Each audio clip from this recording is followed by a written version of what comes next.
Hello everyone. Sound clear है? Good evening everyone, good evening. Aman, good good evening. Shomil, good evening. मेरी आवाज़ clear है? Okay. तो कल हमने बेसिक स्टार्ट किया था, उसी को आगे प्रोसीड करेंगे आज। अगर किसी को दिक्कत है, कुछ पीछे की कोई दिक्कत है तो मुझे पूछ सकता है, वो अभी क्वेरी कर सकता है। 1 मिनट टाइम दीजिएगा प्लीज। ठीक है। तो मैं आगे फिर आगे आगे लेके चलते हैं इसको। ठीक है। ठीक है, कल मैंने शायद कुछ मेरे से क्वेरी पूछी थी, मैंने कहा था कल बताऊंगा। एक तो शायद स्टैम्प ड्यूटी का था कि how to calculate the stamp duty on incorporation, क्योंकि हर स्टेट में अलग अलग स्टैम्प रेट चलता है, क्योंकि stamp duty is state matter. एक तो वो था। और कुछ था पेंडिंग?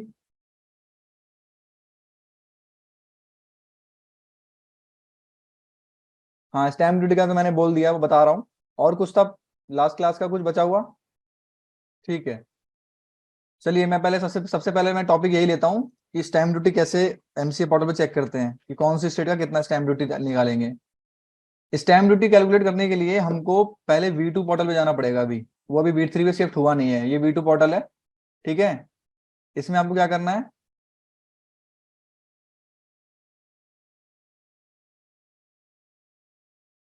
V2 एमसीए सर्विस में गए। यहाँ पे क्या लिखा हुआ है?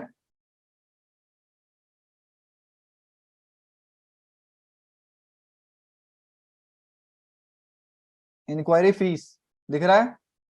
फीस एंड पेमेंट में इंक्वायरी फीस, इस पे क्लिक करेंगे। हाँ, आ गया। ठीक है। अब सपोज हमें कंपनी इनकॉर्पोरेट करनी है। मेरी आवाज क्लियर है ना? एक बार कंफर्म कर दो मुझे प्लीज। ठीक है। तो पहले यहाँ पे कंपनी सेलेक्ट करेंगे, और उसके बाद इसको सेलेक्ट फॉर्म का ऑप्शन आ रहा है। जो इनकॉर्पोरेशन का जो फॉर्म होता है उसको स्पाइस प्लस कहते हैं। ठीक है। स्पाइस, ये रहा स्पाइस प्लस और INC 32, सेम थिंग। ठीक है। इसमें क्या पूछ रहा है? Incorporation of A company other than OPC, और इनकॉर्पोरेशन ऑफ ए ओपीसी और स्मॉल कंपनी। ओपीसी होती है 1% कंपनी, मैं आगे लूंगा है क्या होता है। और स्मॉल कंपनी का कुछ कैपिटल का क्राइटेरिया और टर्नओवर का क्राइटेरिया होता है। ठीक है। 4 करोड़ से नीचे की कैपिटल है, और अगर आपका टर्नओवर 50 करोड़ से नीचे का है तो वो आपका क्या होता है? स्मॉल कंपनी की डेफिनेशन में वो, सॉरी 40 करोड़, तो उसका स्मॉल कंपनी कहते हैं। ठीक है। हमारा क्या है, कौन सा केस है? कंपनी अदर देन ओपीसी है। ठीक है। इसमें यस किया, कंपनी का ऑथराइज कैपिटल है। अगर मैं 1 लाख सेलेक्ट करूँ, मान लो मेरा ऑथराइज कैपिटल 1 लाख का है। नंबर ऑफ मेंबर में डालना है, सेक्शन 8 है या नहीं है? नहीं है। स्टेट सेलेक्ट करो, दिल्ली सेलेक्ट किया। कैलकुलेट फीस, कितना आया देखो। ये 10 लाख हो गया, सॉरी 1 लाख पे देखते हैं पहले। 1 लाख पे कैलकुलेट फीस, कितना आ रहा है? 360। कल बताया था मैंने ये चीज कि 360 के आसपास का स्टैम्प ड्यूटी आता है इस पे।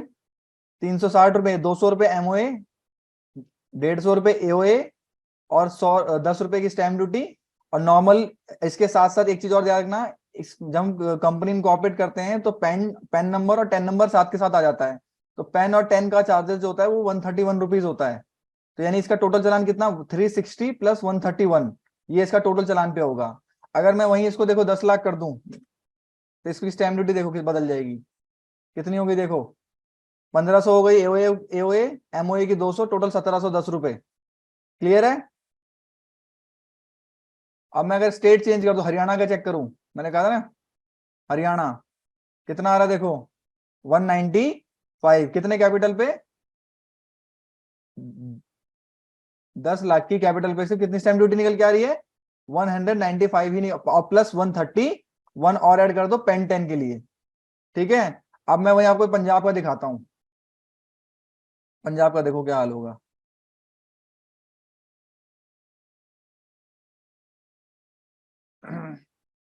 कितनी आ रही है? 10 लाख पे 10,000 की एओए, MOA की 5,000, टोटल बनी 15,025 रुपए। यानी अगर आप 10 लाख की कैपिटल पंजाब में बनाते हो तो आपका सिर्फ स्टैम्प ड्यूटी का जो खर्चा है 1525, यानी 15,025 प्लस में 131, टोटल कितना लग जाएगा आपका? ऐड कर लो, इतना अमाउंट आपको एज ए स्टैम्प ड्यूटी और पेन 10 चलान का देना पड़ेगा। अगर मैं 1 लाख कर दूं इसको, तब देखो कितना आ रहा है? 10,000। 1 लाख है, 10 लाख है? अभी भी 10 लाख है, सॉरी। 1 लाख कर दो इसको, अब देखो कितना आ गया, 10,025। जब मेरे पास फर्स्ट टाइम पंजाब का क्लाइंट आया था तो मेरे से गलती हुई थी कि मैंने एमसीए पोर्टल पे स्टैम्प ड्यूटी चेक नहीं की, और मैंने क्लाइंट को कोड कर दिया जो भी मुझे करना था। बट जब बाद में इनकॉर्पोरेशन टाइम में देखा तो मुझे पता लगा कि इसकी स्टैम्प ड्यूटी दिल्ली में और पंजाब में बहुत डिफरेंस है। तो कभी भी अगर आपके पास कंपनी इनकॉर्पोरेशन का काम आता है किसी दूसरे स्टेट का, अगर आप दिल्ली में रहते हैं तो दिल्ली का तो आपको पता होगा, लॉजिक सी बात है, दिल्ली हरियाणा और गाजियाबाद इनकी कंपनियां, तो अगर मैं दिल्ली में रहता हूँ तो ये काम मेरे पास आता रहता है। बट अगर इसके अलावा कभी भी किसी बाहर की स्टेट का काम का आया आपके, जैसे मेरे पास अभी रिसेंटली बेंगलोर का काम आया था, एक अभी नागालैंड का आया था, पंजाब का भी आया था, तो सबसे पहला काम आपको क्या, कोटेशन देने से पहले क्या चेक करना है, सबसे पहले आपको स्टैम्प ड्यूटी चेक करनी है कि उस स्टेट में कितनी स्टैम्प ड्यूटी लगेगी, उसके बाद ही आपको क्लाइंट को कोट करना है। ठीक है, पता लगा आपने कोट कर दिया और आपने एक्सपेंस अपने लगा के चले कि लेट से 3,000 खर्चा होगा या 2,000 खर्चा होगा, और पता लगा कि आपका खर्चा कुछ अलग ही निकल के आ गया, तो ये चीज ध्यान रखना कि हमेशा पहले स्टैम्प ड्यूटी कितनी लगनी है इनकॉर्पोरेशन के लिए वो चेक करनी है। और जो यहाँ पे मेंशन दिखा रहा है अमाउंट 10,025, इसमें 131 और ऐड कर देना पेन 10 चलान का। बैंगलोर का 2020 के आसपास का आएगा। कर्नाटका, कर्नाटका कैलकुलेट फीस 2020, ये मैंने अभी रिसेंटली बनाई है इसलिए मुझे याद है कि इसकी स्टैम्प ड्यूटी 2020 के आसपास है। क्लियर है सबको, एवरीवन? सर जेके का कितना आता है सर? जे का, जी। जे का आप देख लीजिए, जो भी आप यहाँ पे स्टेट डालना चाहते हैं सब डाल सकते हैं। अब इसमें जे का भी देख लेते हैं।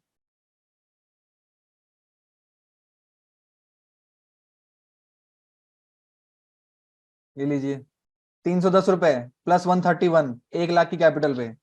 अब मैं आपको एक चीज दिखाता हूँ इसमें, देखिए दिल्ली का केस लेते हैं। अभी कैपिटल मैंने कितना डाला हुआ, 1 लाख। 1 लाख पे कितनी स्टैम्प ड्यूटी निकल के आ रही है, 360 रुपए। अगर मैं इसको 10 लाख करता हूं, मैंने 10 लाख कर दिया, अब स्टैम्प ड्यूटी कितनी निकल के आ रही है, 1,710 रुपए। अब मैं इसको 15 लाख कर देता हूं, 15 लाख पे कितनी आ रही है, देखो चेक करो एक बार, कितनी आ रही है, 2,460 रुपए आ रही है। अब कमाल देखो एक बार, 15 लाख 1 रुपए कर रहा हूं, सिर्फ 1 रुपए बढ़ा रहा हूं बस, कितनी हो गई, 54,661। कोई बताएगा इसका रीजन क्या है? 15 लाख पे आपकी 2,500 की स्टैम्प ड्यूटी के आसपास आ रही थी, और 15 लाख 1 रुपए पे 54,661 यानी 54,661 की स्टैम्प ड्यूटी निकल के आ रही है। क्यों है ऐसा?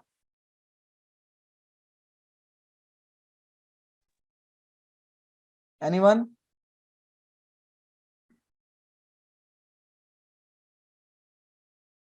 मैसेज में डाल सकते हो। 54 कैपिटल क्यों हुआ ऐसा? इसलिए हुआ, मैंने कल आपको एक चीज बताई थी कि स्टार्टअप को प्रमोट करने के लिए गवर्नमेंट ऑफ इंडिया ने क्या करेगा, पहले लिमिट 10 लाख की थी कि 10 लाख तक की स्टैम्प ड्यूटी को कम किया हुआ था, इसको बाद में बढ़ाकर 15 लाख कर दिया। तो 15 लाख तक आपको क्या होता है, सब्सिडाइज वे में रेट कम होता है कि हम स्टैम्प ड्यूटी आपसे कम लेंगे। लेकिन जैसे ही आप 15 लाख को क्रॉस करोगे तो क्या होगा, आपका पूरी प्रॉपर स्टैम्प ड्यूटी आप पे लगना चालू हो जाएगी। इसलिए यहाँ पे क्या हुआ, सिर्फ 1 रुपए, 15 लाख तक मैंने जब डाला तो 15 लाख पे क्या था आपका, आप उस एग्जेम्पशन के अंदर आ रहे थे, तो आपकी कितनी लिमिट, सॉरी मैंने शायद 1.5 लाख कर दिया, 15 लाख करो इसको। जब तक मैं 15 लाख पे डाला था तो 15 लाख पे आपकी स्टैम्प ड्यूटी निकल के आ रही है 2,460 रुपए, और सिर्फ 1 रुपए बढ़ाने पे सिर्फ मैंने 15 लाख 1 रुपए किया है। क्या हो गया, ये देखो कितना हो गया, 54,661 रुपए निकल कर आ गया। यानी क्या हुआ, हमने वो लिमिट जो थी हमारी स्टैम्प ड्यूटी की वो हमने, सर मैं ये वीडियो रिकॉर्ड करना चाहता हूँ, इसके लिए आप एडमिनिस्ट्रेशन से बात कीजिए। रिकॉर्ड करना है, वैसे रिकॉर्डिंग तो आपको मिल ही जाएगी, रिकॉर्ड करने की जरूरत क्या है आपको। ठीक है, आगे बढ़ते हैं। तो ये 54,661 रुपीज आपको क्या हुआ, आपकी स्टैम्प ड्यूटी निकल कर आ गई। वही एग्जांपल में पंजाब का भी देख लेते हैं, पंजाब की स्टैम्प ड्यूटी अच्छी खासी हाई निकल के आएगी। पंजाब में देखो आप कितना आ रहा है, 15 लाख 1 पे कितना आ रहा है, 67,225 रुपीज का स्टैम्प ड्यूटी निकल के आ रहा है। और वहीं अगर मैं 15 लाख करूंगा, कितना आ रहा है, 15,025 रुपए स्टैम्प ड्यूटी निकल कर आ रहा है। यानी आपको मैंने एक चीज समझा दी कि 15 लाख तक अगर आप कैपिटल रखते हो तो आप उस एग्जेम्पशन के अंदर अंदर लिमिट में हो। आपने 15 लाख से 1 रुपए भी अगर ऊपर किया तो आपको क्या करना पड़ेगा, स्टैम्प ड्यूटी पूरी कैलकुलेट करनी पड़ेगी। कल मुझसे किसी ने निधि का एक क्वेश्चन पूछा था, कौन था, निधि के बारे में,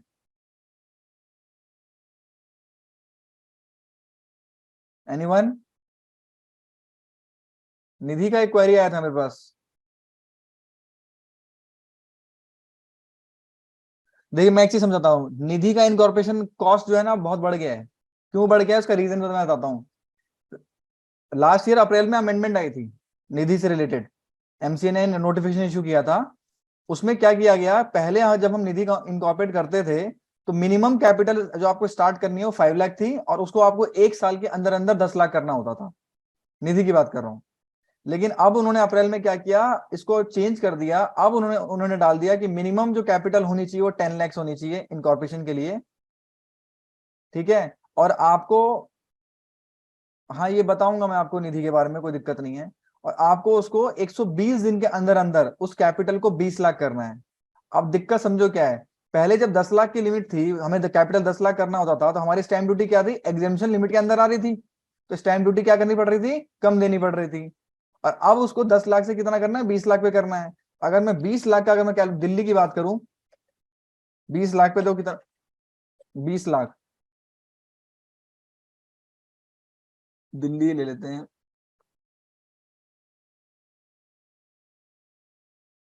कितनी निकल के आ रही है तो खुद ही देखो, 70,110 रुपीज स्टैम्प ड्यूटी निकल के आ रही है। ये तो हमें सिर्फ स्टैम्प ड्यूटी पे करनी है, प्लस में 131 पेन 10 का चालान जोड़ लो। यानी कि सिर्फ कॉस्ट, कंपनी इनकॉर्पोरेट करने का सिर्फ कॉस्ट कॉस्ट, ये तो सिर्फ स्टैम्प ड्यूटी की बात चल रही है। फिर डीएससी और जो बाकी अगर पे कुछ रेंट एग्रीमेंट ये सब चीजें ले देके आप मान लो जो भी खर्चा है बढ़ चुका है। जो पहले निधि कंपनी ठीक कम पैसों में होती थी इनकॉर्पोरेट, अब नहीं हो पाती। इसलिए अब निधि कंपनी कंपनी बहुत कम इनकॉर्पोरेट हो रही है, क्योंकि अब इसमें कॉस्ट इन्वॉल्वमेंट ज्यादा हो गया है, पहले कम था। ठीक है, क्योंकि वो क्या हुआ, एग्जेम्पशन लिमिट से बाहर चला गया। अब क्लियर है?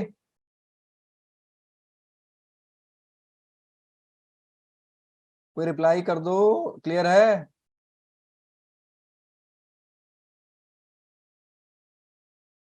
ठीक है, अब हम आगे बढ़ते हैं। ये आपका स्टैम्प ड्यूटी समझ में आ गया आपको। और एक चीज मैं आप बता दूं, यहाँ से ना आप आपको किसी भी फॉर्म का फीस पता नहीं है। लेट्स सपोज कि आपको नहीं पता है कि DI-12 का क्या फीस है, आपको नहीं पता है कि INC-20A का क्या फीस है। ठीक है, तो आप इस जगह पर इस जगह से आप किसी भी फॉर्म की फीस भी कैलकुलेट कर सकते हो। लेट्स सपोज आपको भी नहीं पता और मुझे भी नहीं पता कि DI-12 की फीस क्या है, अब मुझे जाननी है फीस क्या है, तो मैं क्या करूंगा, DI-12 सेलेक्ट करूंगा, कर लिया। अभी क्या कह रहा है कि particulars of appointment of directors to be filed along with the incorporation, या फिर की मैनेजर पर्सन के बारे में, तो मैं डायरेक्टर का मान लो अपॉइंटमेंट का दिखाना है। अब ये तुमसे पूछेगा कैपिटल, कैपिटल क्यों पूछेगा, कैपिटल के हिसाब से आपकी जो फीस होती है वो वेरी करती है। 1 लाख से नीचे की है तो 200 रुपये होती है, 1 लाख से 5 लाख तक है तो 300 होती है। ऐसे लिमिट्स हैं, टोटल जो मैक्सिमम जाता है वो 600 तक जाता है। ठीक है, ऑथराइज कैपिटल है, हाँ है। अब मैं यहाँ पे 1 लाख डाल देता हूँ। ठीक है, फीस कैलकुलेट देखो कितना आ गया, 300। यानी इस फॉर्म की फीस कितनी है, 300 रुपए है। अगर मैं इसको 10 लाख कर दूं, अब देखो कितनी आ गई, 400 रुपए। अगर मैं इसको 15 लाख कर दूं तो भी 400 ही है। 50 लाख कर देते हैं, देखो 500 हो गई। क्या फीस वेरी कर रही है, क्या कैपिटल के हिसाब से मैं चेंज कर रहा हूं तो क्या फीस भी अलग अलग आ रही है। और अगर 1 लाख से नीचे करोगे, मान लो सपोज करो मेरा कैपिटल जो है 50,000 है, 200 आ गया। क्लियर है आपको? कभी भी किसी फॉर्म का आपको नहीं पता है कि चालान कितने का जाना है, तो आप यहीं से इसको सर्च कर सकते हो। अभी ये जो फिलहाल फैसिलिटी है V2 पे ही अवेलेबल है, कुछ चीजें V3 पे शिफ्ट हुई हैं। अभी ज्यादा LLP का सारा शिफ्ट हो चुका है, LLP का सारा काम V3 पे ही हो रहा है। कंपनीज के अभी कुछ बहुत सारी फॉर्म्स और चीजें हैं जो अभी V3 पे शिफ्ट होना बाकी है। फॉर एग्जाम्पल कि मैं बोलूँ ADT1 अपॉइंटमेंट ऑफ ऑडिटर का फॉर्म अभी शिफ्ट नहीं हुआ है। ठीक है, उसके बाद आपका ये MGT 7 एनुअल फाइलिंग का फॉर्म शिफ्ट नहीं हुआ है, AOC 4 वो अभी भी शिफ्ट नहीं हुआ है। तो जो जो चीजें शिफ्ट नहीं हुई है वो हमें अभी V2 पे ही करनी पड़ रही हैं। क्लियर है? तो मैंने आपको दो चीजें बता दी। अगर आपको कभी भी किसी भी कंपनी के इनकॉर्पोरेशन का स्टैम्प ड्यूटी किसी स्टेट का पता नहीं है तो आप उसको यहीं से पता कर सकते हैं। और किसी भी फॉर्म की आपको फीस पता नहीं है, क्योंकि कैपिटल के हिसाब से वेरी करता है, याद करने की जरूरत नहीं है, इतना कोई याद नहीं करता। वो कैपिटल के जब काम पड़ता है तो हम यहाँ से सर्च कर लेते हैं कि 10 लाख कैपिटल है, 15 लाख कैपिटल है, जो भी है उसके हिसाब से हमें पता लग जाता है कि इसकी फीस कितनी पे करनी है। क्लियर है सबको ये? तो दो चीजें आपने सीख ली, एक तो स्टैम्प ड्यूटी कैलकुलेट करना इनकॉर्पोरेशन टाइम पे, और साथ में किसी भी फॉर्म का चालान कितने का पे होगा वो भी आपने आज मैंने आपको बता दिया। क्लियर है? एक तो मैं खतरनाक फॉर्म दिखाता हूं, मैं उसके चालान का वैल्यू देखना। जो पहले 5,000 था अब उसको 10,000 कर दिया है। ये रहा। इसमें कैपिटल कैपिटल कैपिटल का कोई क्राइटेरिया ही नहीं है, फ्लैट है, चाहे आपकी कैपिटल 50,000 पे हो, 10,000 पे हो, लाख हो, कुछ भी हो, सीधा फ्लैट 10,000 का चलाना है ये।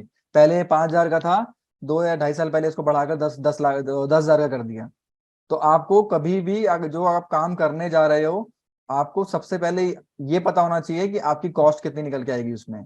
तो उसके लिए क्या करो, सबसे पहले किसी भी फॉर्म्स का काम आया है या कंपनी का इनकॉर्पोरेशन का काम आया है, सबसे पहले क्या करो, आप उसकी स्टैम्प ड्यूटी और फीस की इंक्वायरी यहाँ से कर लो। क्लियर है? मैं एक बार दोबारा बता रहा हूँ, MCA सर्विस में गए और यहाँ पे जाकर इंक्वायरी फीस। क्लियर है?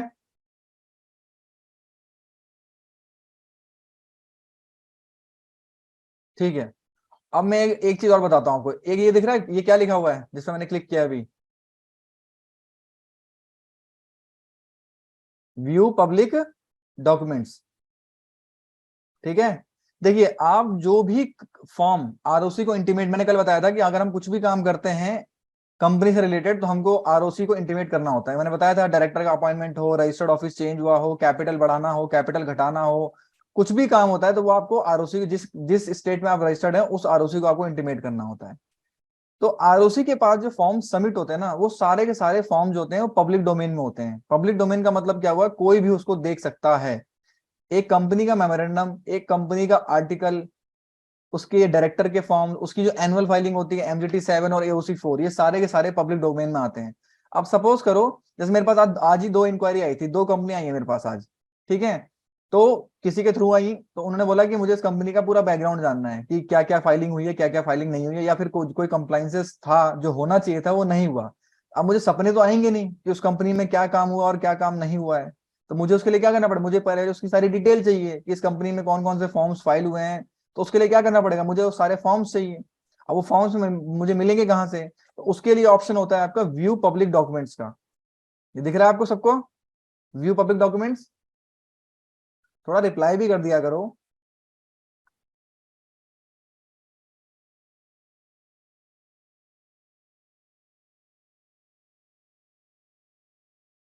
अब यहाँ पे आप व्यू पब्लिक डॉक्यूमेंट्स में जाओ, आपको कंपनी LLP दोनों ऑप्शन मिल रहे हैं। कंपनी के केस में आपको 100 रुपए की पेमेंट करनी होती है, LLP के केस में 50 रुपीज की पेमेंट करनी होती है पब्लिक इंस्पेक्शन के लिए।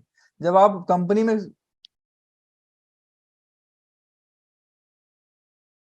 हाँ कोई भी देख सकता है। सोमिल, आप किसी भी कंपनी का, चाहे वो रिलायंस हो, चाहे वो छोटी से छोटी कंपनी हो, चाहे LLP हो, आप किसी का भी जो पब्लिक डोमेन है, जैसे मैं एग्जांपल दे रहा हूं, अगर मैं कोई कंपनी इनकॉर्पोरेट करता हूं तो उसमें मैं 5 चीजें बनाता हूं। अगर इसको आपको नोट करना हो तो आप नोट कर सकते हो।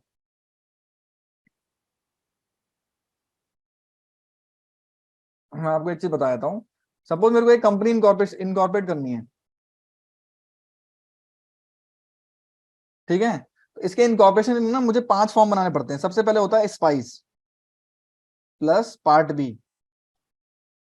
पहला फॉर्म ये होता है। दूसरा फॉर्म होता है MOA, ये ऑनलाइन फॉर्म होता है। ठीक है। तीसरा होता है आपका AOA। ठीक है। चौथा आपका होता है INC 9। और पांचवा होता है अजाइल प्रो। ये टोटल 5 फॉर्म्स बनाने पड़ते हैं। इस 5 फॉर्म को जब हम बनाते हैं तब जाके हमारी कंपनी इनकॉर्पोरेशन में जाती है। ठीक है। अब जब मैं कंपनी इनकॉर्पोरेट करूंगा ना, तो मुझे ये 5 फॉर्म बनाने पड़ेंगे, लेकिन जब आप पब्लिक डॉक्यूमेंट सर्च करोगे ना तो सिर्फ आपको MOA और AOA मिलेगा। ये 3 फॉर्म नहीं मिलेंगे, स्पाइस नहीं मिलेगा, INC9 नहीं मिलेगा और अजाइल प्रो नहीं मिलेगा। ठीक है, ये आपके पब्लिक डोमेन में आते हैं, ये बाकी 3 पब्लिक डोमेन में नहीं आते हैं। ये आपके क्यों क्यों नहीं आते हैं? क्योंकि स्पाइस पार्ट बी में क्या होता है, आपकी पर्सनल इंफॉर्मेशन होती है। जैसे मान लो मैंने कोई कंपनी इनकॉर्पोरेट करनी है, तो ए और बी ने आगे मुझे क्या किया, अपना आधार कार्ड, अपना पैन कार्ड, अपना एड्रेस, अपना बैंक स्टेटमेंट सब देंगे। वो मांगा जाता है, आइडेंटिटी प्रूफ मांगी जाती है इनकॉर्पोरेशन के लिए। अब वो अगर मैं पब्लिक डोमेन में डाल दूंगा तो कोई मेरे आईडी का मिस यूज कर सकता है। मैं अपनी पर्सनल डिटेल किसी को क्यों क्यों दूं? मेमोरेंडम में क्या होता है, सिर्फ नाम, फादर नेम और एड्रेस लिखा होता है, इसके अलावा कोई पैन कार्ड, आधार कार्ड की डिटेल नहीं जाती है। बट स्पाइस फॉर्म में आपका आधार कार्ड, पैन कार्ड सब कुछ हो, मोबाइल नंबर, ईमेल आईडी सब कुछ डला होता है। तो कोई भी आपको पब्लिक डोमेन में इसको लाने के लिए नहीं देगा। इसीलिए ये जो बाकी 3 फॉर्म है, ये क्या है, इसमें फोटो भी होती है, अजाइल में फोटो लगती है, तो इसलिए इसको क्या है, पब्लिक डोमेन से बाहर कर रखा है, ये आपको नहीं मिलेगा। अगर ये पूरा का पूरा आपका कंपनी इनकॉर्पोरेट हो तो आपको क्या मिलता है, COI। क्या मिलता है? COI, certificate of incorporation. Certificate of, तो राइटिंग खराब है मेरी, संभाल लेना, समझ जाना बस। सर्टिफिकेट ऑफ इनकॉर्पोरेशन, इसको बोलते हैं बर्थ सर्टिफिकेट ऑफ कंपनी। ये एक तरह से बर्थ सर्टिफिकेट है कि आज इस कंपनी ने जन्म लिया है। क्लियर है? तो ये आपके 3 जो है पब्लिक डोमेन में नहीं आते हैं। ठीक है, तो अब आपको कोई भी डॉक्यूमेंट, आप कंपनी का नाम डाल सकते हो या कंपनी का सिन नंबर डाल सकते हो। सिन नंबर क्या होता है बताओगा, कोई बताएगा? What is CIN number?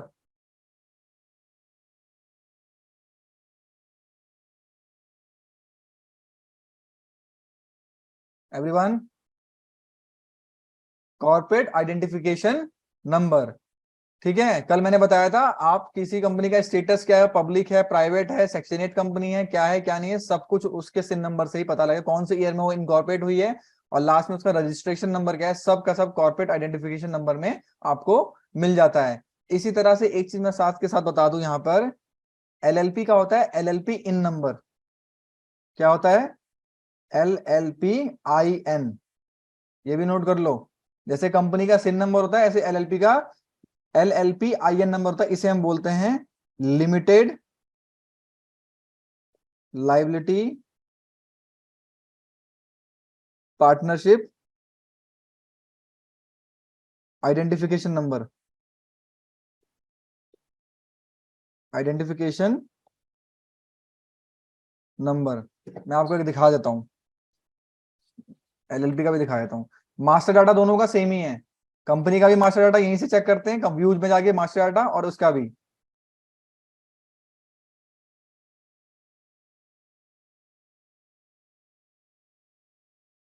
ये मैंने अभी रिसेंटली बनाई है, ये देखो। सबसे पहले यहाँ पे क्या लिखा हुआ आ रहा है, सिन नंबर।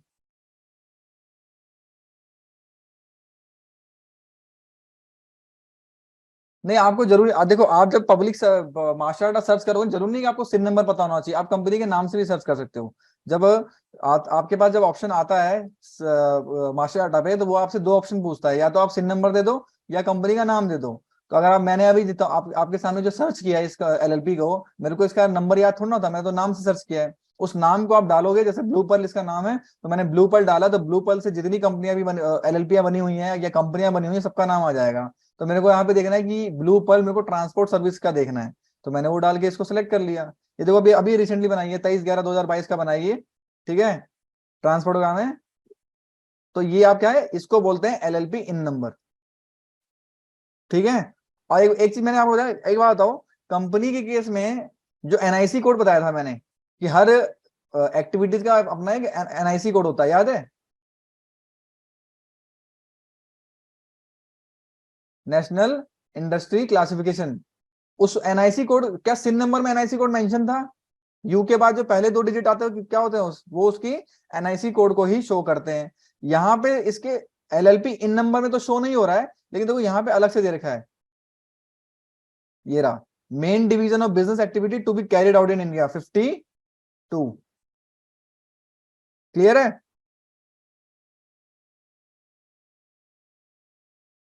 एवरीवन, इसका नीचे दिया रहता है। ठीक है, बाकी सब कुछ सेम है, address, date of incorporation, ROC कौन सी है वो है। अच्छा ये देखो, ये चीज मेरे को समझानी है। Number of partners, number of designated partners, किसी को डिफरेंस पता है इसका, पार्टनर्स का और डेजिग्नेटेड पार्टनर्स का?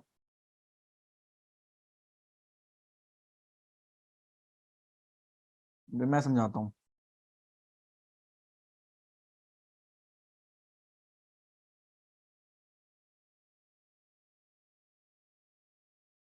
सपोज एक बात बताओ, रिलायंस है, ठीक है।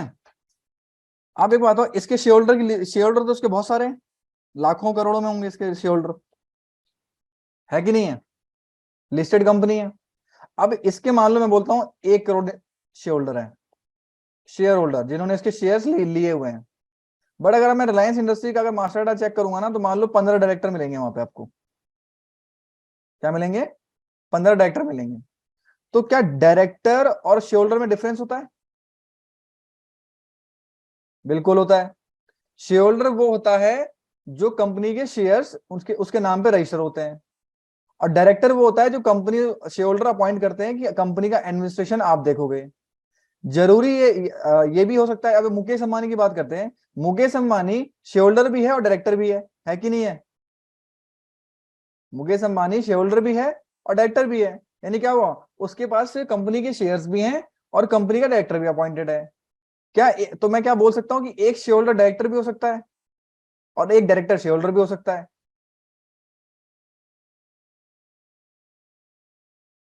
हो सकता है? नहीं। डायरेक्टर, डायरेक्ट अभी मुकेश अंबानी डायरेक्टर भी है, शेयर होल्डर भी है।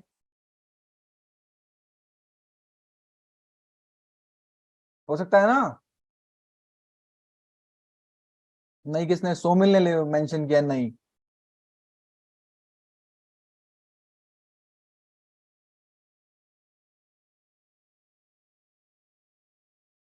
कोई दिक्कत सोमिल?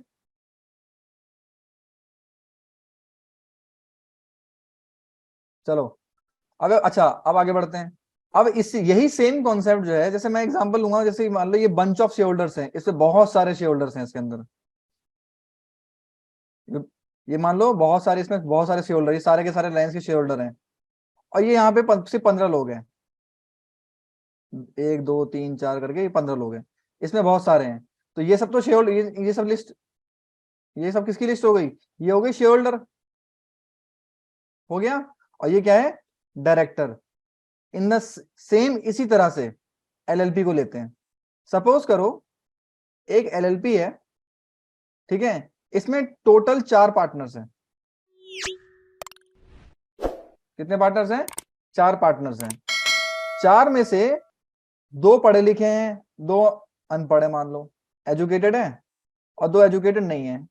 तो इन चारों ने मिलकर डिसाइड किया कि जो एजुकेटेड वाले हैं ना, उनको हम डायरेक्टर बनाएंगे। क्या बनाएंगे? नहीं हो सकता है share holder, director share holder नहीं हो सकता।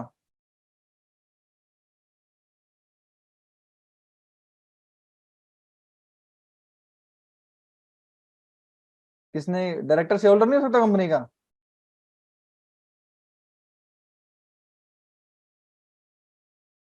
कमेंट करो। हो सकता है, हो सकता है। ठीक है, और मैं आपको एक बात बताऊं, देखिए, आप ना हर कॉन्टेक्स्ट को ना बिल्कुल मतलब अब मैं आपको बोल रहा हूँ कि हर डायरेक्टर शेयर होल्डर हो सकता है, मैं कह रहा हूँ नहीं हो सकता। आप डीप घुसेंगे तो फिर आपको फिर लॉ आना चाहिए। अगर मैंने कल आपको एक चीज बताई थी कि डायरेक्टर एक तरह का तो होता नहीं है, ठीक है, इंडिपेंडेंट डायरेक्टर भी होता है, ठीक है। अब इंडिपेंडेंट डायरेक्टर शेयर होल्डर नहीं हो सकता, इंडिपेंडेंट डायरेक्टर शेयर होल्डर नहीं हो सकता। मैं भी एक कंपनी में इंडिपेंडेंट डायरेक्टर हूं, ठीक है, तो मैं उसका शेयर होल्डर हूं? मैं उस कंपनी का नाम डिस्क्लोज नहीं कर सकता। मैं एक कंपनी में इंडिपेंडेंट डायरेक्टर अपॉइंट हूं, तो क्या मैं उस कंपनी, मेरे पास उस कंपनी के एक भी शेयर्स नहीं है?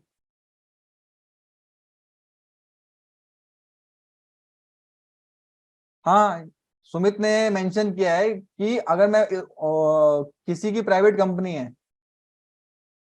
तो वो अपने अपनी कंपनी में डायरेक्टर भी है और शेयर होल्डर भी है, लेकिन उसने क्या किया, रिलायंस के शेयर परचेज कर लिए, तो वो रिलायंस का शेयर होल्डर तो बन गया, बिल्कुल बन गया, उसके पास शेयर चाहे एक शेयर क्यों ना हो, एक शेयर भी आया तो वो शेयर होल्डर बन गया।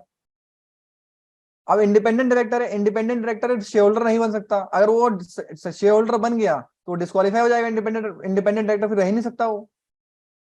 तो हर किसी का अपना अपना रोल है, मैं अभी सिर्फ बेसिक्स पे चल रहा हूं, अब जब हम ज्यादा डीप जाएंगे तो फिर वो कहानी कहीं और चली जाएगी। तो मैं जो मेन टॉपिक समझा रहा था उस पर आ जाते हैं। इन द सेम लाइन जो मैंने आपको शेयर होल्डर और डायरेक्टर का जो डिफरेंस बताया है, उसी में मैं एलएलपी को भी खत्म वो बताया था आपको। अब देखो इस एलएलपी में दो एजुकेटेड थे, दो अनएजुकेटेड थे, तो इन्होंने चारों ने मिलकर डिसाइड क्या किया कि जो दो एजुकेटेड है ना उनको हम डायरेक्टर बनाएंगे और हम चारों पार्टनर बनेंगे। तो इस एलएलपी ने क्या किया, मान लो चार थे, ए बी सी डी, तो इसका भी 25% शेयर था, इसका भी 25% शेयर है, इसका भी 25% शेयर है और इसका भी 25% शेयर है। ये क्लियर है? लेकिन बोला ए और बी डायरेक्टर बनेंगे, तो ये क्या हो गया इसका, यहाँ पे डायरेक्टर ना बोल के यहाँ बोलते हैं डीपी। क्या बोलते हैं? यहाँ पे बोलते हैं डीपी, यानी कि डेजिग्नेटेड पार्टनर, डेजिग्नेटेड पार्टनर बोलते हैं। और जो डीपी नहीं है तो वो क्या हो जाएगा, वो सिर्फ होगा पार्टनर। क्या होगा? पार्टनर। ये क्लियर है? फर्क समझ में आया? कंपनी में क्या होता है, सिर्फ डायरेक्टर और शेयर होल्डर का कॉन्सेप्ट है। शेयर होल्डर का मतलब क्या होता है, जो प्रॉफिट, अगर कंपनी को प्रॉफिट होगा तो उसको भी प्रॉफिट मिलेगा, बट उसका कोई भी एडमिनिस्ट्रेटिव रोल नहीं है। डायरेक्टर कंपनी को चलाने के लिए रिस्पॉन्सिबल होता है, ठीक है। शेयर होल्डर रिस्पॉन्सिबल नहीं होता, शेयर होल्डर से पैसा लगाता है। इसी तरह से मैं इस एलएलपी का एग्जांपल लूं, चार पार्टनर्स हैं, दो ने बोला कि तुम दोनों डीपी बन जाओ, हम दोनों से पैसा लगाएंगे। उन्होंने क्या किया, पैसा लगा दिया, 25% लगा दिया, और बोला कि सारा कामकाज तुम लोग देखो, ठीक है। तो क्या मतलब है इसका, कि डीपी जो जो एडमिनिस्ट्रेशन देख रहा है वो क्या होगा, डेजिग्नेटेड पार्टनर होगा उसमें, और जो पैसा लगा के बैठा हुआ है उसके अंदर, जिसकी प्रॉफिट शेयरिंग होगी, उसको क्या बोलेंगे, पार्टनर बोलेंगे, ठीक है। सपोज करो तुम लोग भी, कोई किसी ने एलएलपी बनाई तुम में से किसी एक ने, और तुम लोग चले गए शार्क इंडिया आ रहा है आजकल, वहां पहुंच गए, वहां पे गए, अपना पूरा का पूरा बिजनेस समझाया, उन्होंने बोला चलो ठीक है हम 5% या 10% इन्वेस्ट करेंगे तुम्हारी एलएलपी के अंदर। तो उन्होंने जो पैसा इन्वेस्ट किया वो तुम्हारे पार्टनर तो बन गए, पार्टनर तो बनेंगे, बट क्या वो तुम्हारा एडमिनिस्ट्रेशन देखने के लिए आएंगे, कि मैं हम भी तुम्हारे पास बैठेंगे काम करेंगे तुम्हारे साथ? नहीं, उन्हें सिर्फ पैसा लगाने से मतलब है। तो वो पार्टनर तो बन गए, लेकिन वो डीपी नहीं बने। तो अब मैं वही चीज समझा रहा हूँ, डीपी का डिफरेंस। तो यहाँ पे क्या देखो, यहाँ पे दिखा रहा है दो दो हैं, मुकेश झा और रोशन झा, ये दोनों क्या है, डीपी हैं, और यही दोनों पार्टनर भी हैं। तो डेजिग्नेटेड पार्टनर वही बन सकता है जो पार्टनर होता है एलएलपी में, समझे? तो जो डेजिग्नेटेड पार्टनर है वो श्योरली है कि वो पार्टनर भी है एलएलपी के अंदर।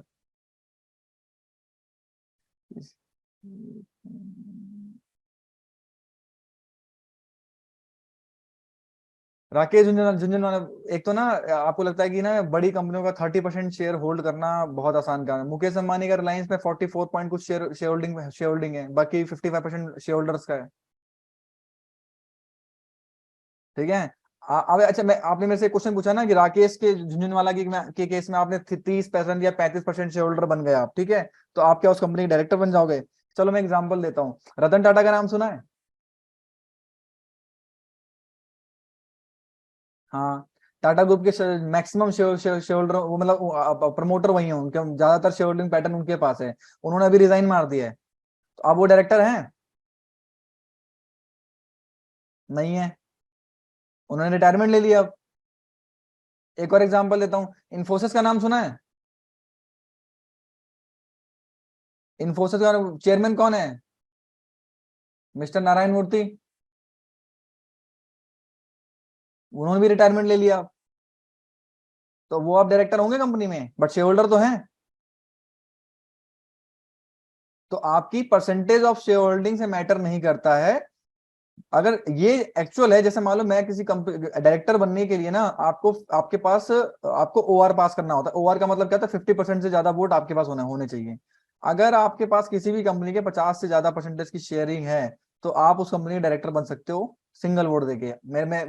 मैंने ए और बी ने मिलके कंपनी इनकॉर्पोरेट कर ली, मेरे उसमें 51% शेयर है और बी के 49% शेयर है, अब मैं ये चाहता हूँ सी को मैं कंपनी का डायरेक्टर बना दूं, बट बी मना कर रहा है, बी कह रहा है मैं नहीं बनने दूंगा।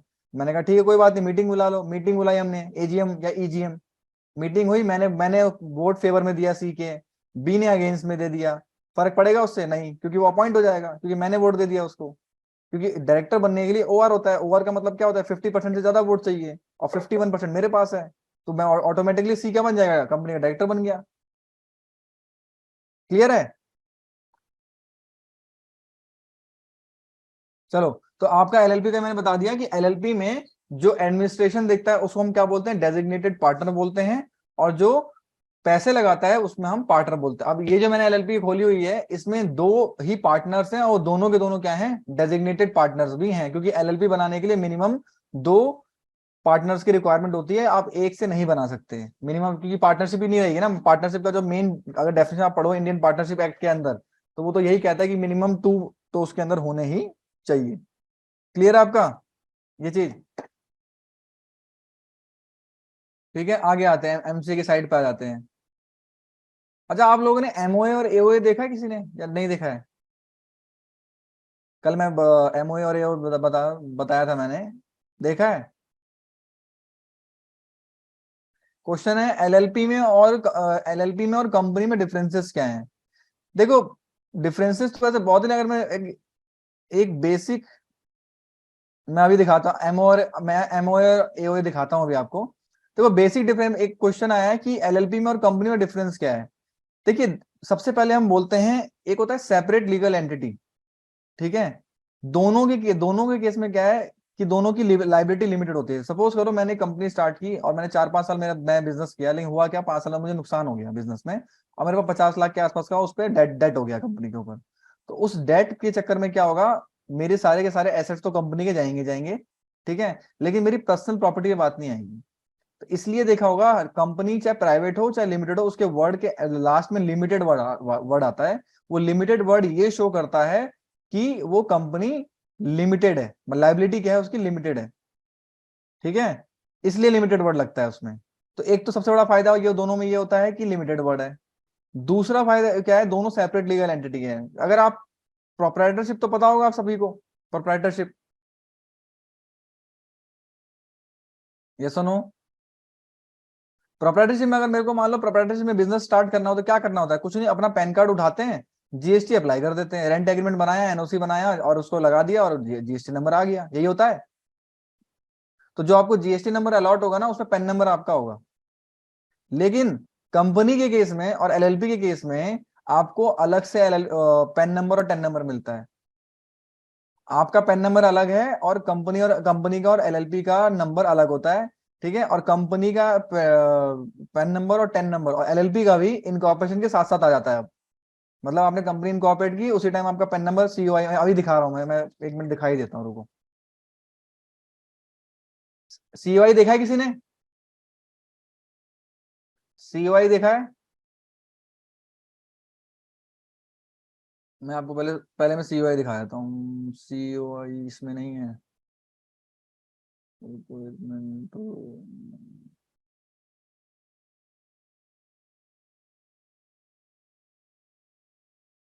दिख रहा है सबको?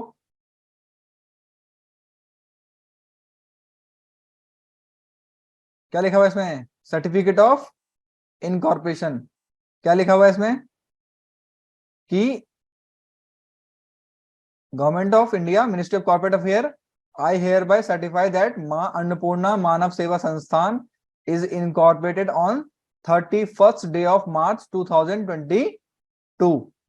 ठीक है, ये आपका सिन नंबर आ गया, यहाँ पे दिख रहा है सिन नंबर, ठीक है। फिर देखो, परमानेंट पेन नंबर भी साथ के साथ आ गया आपका, पेन नंबर भी आ गया और टेन नंबर भी साथ के साथ आ गया। तो इसमें क्या होता है कि आपकी अपनी अपना पेन और अपना टेन टेन तो आपको लेने की रिक्वायरमेंट है, अपना पेन आपका अलग होता है। तो इसको हम, कंपनी को हम बोलते हैं सेपरेट लीगल एंटिटी। कंपनी अलग है, आप अलग हो, ठीक है। मतलब कि आपकी एग्जिस्टेंस और कंपनी की एग्जिस्टेंस डिफरेंट है, ठीक है। ये आप जैसे एक एक ना मैं मतलब सीएस और सीए लेवल पे तो बहुत एक्सट्रीम क्वेश्चंस आते हैं। ग्रेजुएशन का ना बहुत बीकॉम ऑनर्स में और पास में आता है, बहुत फेमस क्वेश्चन है, जब ग्रेजुएशन किया था ना बहुत बच्चा सा क्वेश्चन है, लेकिन आता बहुत है, बहुत मैंने देखा था उस टाइम में, आप पता नहीं अब आता है कि नहीं। कंपनी लॉ का एग्जाम होता है सेकेंड ईयर में, बीकॉम में। तो उसमें हमेशा वो एक क्वेश्चन पूछते थे कि एक कंपनी है, उसको तीन तीन लोगों ने बनाया मिलके, या दो लोगों ने बनाया, और दोनों लोगों की डेथ हो गई। ए और बी ने मिलके बनाया और ए और बी दोनों मर गए, तो क्या कंपनी बंद हो जाएगी?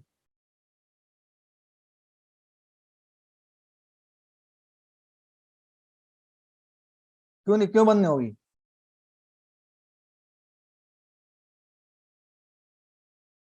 क्योंकि कंपनी उनसे अलग है, सेपरेट, पर सेपरेट लीगल एंटिटी भी है, परपीचुअल सक्सेशन, सही लिखा है एकदम। ठीक है, यानी कि उसको अपने शेयर होल्डर से मतलब नहीं है, वो शेयर किसी और को ट्रांसफर होंगे और कंपनी एग्जिस्टेंस में ही रहेगी। अब जो मेन बेसिक मैं बताता हूँ एलएलपी और क्या बोलते हैं कंपनी में डिफरेंस क्या है। एलएलपी जो आया था कॉन्सेप्ट, ये 2008 में आया था। ठीक है। इंडिया में दिक्कत क्या है, हाँ अपना अस्तित्व होता है हाँ हिंदी में बोल सकते हैं कि अपना अस्तित्व होता है। चलो, तो 2008 में आया था एलएलपी का कॉन्सेप्ट। लाने का रीजन क्या था? देखिए, जब आप ना कंपनी में होते हैं ना, तो आप ना कॉर्पोरेट कल्चर में आ जाते हैं। कॉर्पोरेट कल्चर में क्या होता है कि आप कुछ भी काम कर रहे हैं, आपकी एनुअल फाइलिंग होती है, आपने कितनी सेल्स की, आपने कितनी परचेज की, आपको साल के एंड में अपनी एनुअल फाइलिंग करके बताना होता है, तो गवर्नमेंट के पास उसकी सारी इन्फॉर्मेशन चली जाती है। मैं एलएलपी की बात करूं या कंपनी की बात करूं, दोनों केस में क्या होता है, आपको एनुअल फाइलिंग करनी होती है। 2008 से पहले क्या था, पार्टनरशिप। पार्टनरशिप में कमियां क्या है, एक तो सेपरेट लीगल एंटिटी नहीं है वो। दूसरी कमी क्या है कि उसकी अनलिमिटेड लाइबिलिटी होती है। ठीक है, तो बहुत सारी कमियां थी। ऊपर से वो गवर्न होता था पार्टनरशिप एक्ट 1932 से, वो कब का बना हुआ है, उसमें बहुत सारी कमियां हैं। तो इन सब को रिमूव करने के लिए, और ना छोटे प्लेयर्स को, यानी जो बिजनेस तो कर रहे थे बट छोटे लेवल पे का बिजनेस कर रहे थे, उन सभी को कॉर्पोरेट लेवल पे लाने के लिए एलएलपी का कॉन्सेप्ट आया था। इसलिए आप देखोगे एलएलपी की कॉस्ट हर मामले में कंपनी से कम होती है, चाहे आप चालान की बात कर लो, चाहे आप इनकॉर्पोरेशन कॉस्ट की बात कर लो। चालान का जो डिफरेंस है कंपनी का और एलएलपी का, बहुत बहुत कम कम है। एलएलपी का अगर कोई एक फॉर्म भरना हो तो उसकी चालान की प्राइस 50 रुपीज होती है, और उसकी अलग होती है चालान की 300, 400, 500, 600। ठीक है। सबसे बड़ा एक डिफरेंस और बताता हूँ मैं आपको। कंपनी के केस में अगर आपकी सेल 1 रुपए हो, 2 रुपए हो, चाहे 100 रुपए हो, चाहे करोड़ हो, या लाख हो, आपको ऑडिट करवाना करवाना है। आपको ये ऑडिट क्या है, कंपलसरी। अब ऑडिट कौन करेगा, सीए करेगा। फ्री में कर देगा? चार्ज तो लेगा ना? नहीं लेगा चार्ज। सीए ऑडिट करेगा तो पैसा नहीं लेगा, चार्ज लेगा। तो यानी क्या हुआ, अगर मान लो मैंने कंपनी इनकॉर्पोरेट कर ली, अब मान लो पूरे साल भर वो काम, 1 भी रुपए का मैंने काम नहीं किया, कुछ रीजन थे या कुछ जो भी था, मैं नहीं कर पाया, तो क्या मुझे ऑडिट करवाना पड़ेगा? बिल्कुल कराना पड़ेगा। तो क्या मुझे उसके लिए उसको चार्ज देना पड़ेगा? हाँ देना पड़ेगा। लेकिन एलएलपी में फायदा क्या है, एलएलपी में अगर आपकी टर्नओवर, साल की सेल्स 40 लाख से नीचे नीचे है या 40 लाख है, तो आपको कोई ऑडिट करना कंपलसरी नहीं है। तो मेन जो डिफरेंस है कंपनी और एलएलपी का, एलएलपी का कॉन्सेप्ट आया था कि जो छोटे प्लेयर्स हैं, जो इतनी लीगल कॉस्ट को बियर नहीं कर सकते, वो कॉर्पोरेट कल्चर में आए, कॉर्पोरेट कल्चर में आके बिजनेस करें, ना कि ये पार्टनरशिप में और ये प्रोप्राइटरशिप में। इसलिए कॉन्सेप्ट लेके आए थे मनमोहन सिंह जी। ठीक है। सर क्या लिमिट बताई? 40 लैक्स। 40 लैक्स से अगर नीचे नीचे टर्नओवर है आपकी, तो आपको ऑडिट कंपलसरी नहीं है। ठीक है। कंपनी के केस में कोई लिमिट नहीं है, चाहे 0 रुपए का भी काम हुआ होगा, आपको ऑडिट करवाना पड़ेगा। तो उसमें लीगल कॉस्ट, मतलब कंप्लाइंसेस का करना ज्यादा ज्यादा महंगा पड़ता है। इसलिए जो छोटे प्लेयर्स होते हैं, वो क्या करते हैं, एलएलपी में जाना ज्यादा प्रेफर करते हैं। अमन 40 लैक्स है, 40 लाख से नीचे की अगर आपकी टर्नओवर है, तो आपको ऑडिट करने की कंपलसरी नहीं है। चलो हम दोबारा अब एमसीए बॉर्डर पे। अच्छा, मैं तुम्हें एक सेक्शन 8 कंपनी का देखा तुमने? अच्छा, मेमोरेंडम दिखा रहा था तुम्हें, मेमोरेंडम पे दिखा देता हूँ हैंड टू हैंड, तो फिर रह जाएगा।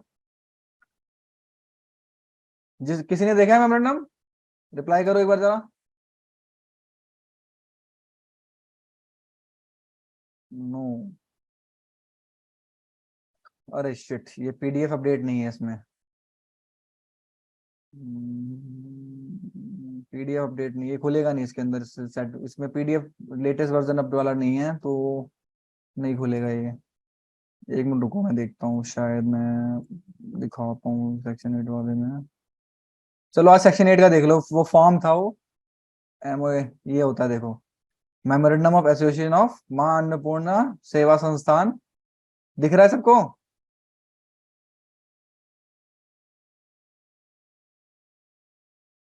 पीडीएफ नोट्स की जरूरत आपको पड़ेगी नहीं, आप खुद बना सकते हो। जो चीजें मैं अभी आपको बता रहा हूं वो आप हैंड टू हैंड लिख सकते हो। जो चीजें मैं आपको बता रहा हूँ उसको नोट डाउन करो, साथ के साथ आपके नोट्स अपने आप बन जाएंगे।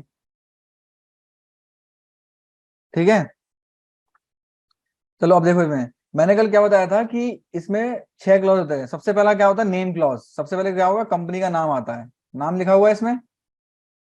उसके बाद दूसरा क्लॉज होता है रजिस्टर्ड ऑफिस क्लॉज, कि रजिस्टर्ड ऑफिस कहाँ पे है, कहाँ पे है इसका, सिर्फ स्टेट का नाम आता है, पूरा एड्रेस नहीं आता। कहाँ पे इसका, दिल्ली में ही है। ठीक है, उसके बाद आपका क्या आता है, ऑब्जेक्ट। ये इसका ऑब्जेक्ट है, ये पूजा पाठ और ये free education, promotion of Hindu religion and Sanatan Dharma, ये इसका ऑब्जेक्ट है। फिर इसके बाद ये इसका क्या है, एंसिलरी। मैंने कहा था ना कि मेन ऑब्जेक्ट होता है और एंसिलरी ऑब्जेक्ट होता है। ठीक है, फोर्थ क्या है कि ये ऑब्जेक्ट, ये वैसे इसका नहीं है, थोड़ा ना सेक्शन 8 कंपनी का एमओए और जो एक प्राइवेट लिमिटेड कंपनी का जो एमओए होता है ना, उसमें डिफरेंस होता है थोड़ा बहुत। ठीक है, वो मैं अभी पीडीएफ अपडेट नहीं है, वरना मैं आपको ओपन करके दिखाता। मैं कल अगली क्लास में इसको कोशिश करूंगा कि पीडीएफ में अपडेट करवा दूं, फिर मैं आपको फॉर्म खोल के दिखाता हूँ।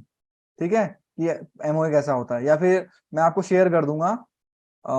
शेयर करने के लिए आप टेलीग्राम टेलीग्राम पे आपको रिक्वेस्ट आया होगा मेरे ख्याल से, प्रोवाइड है सबको टेलीग्राम वाला आईडी।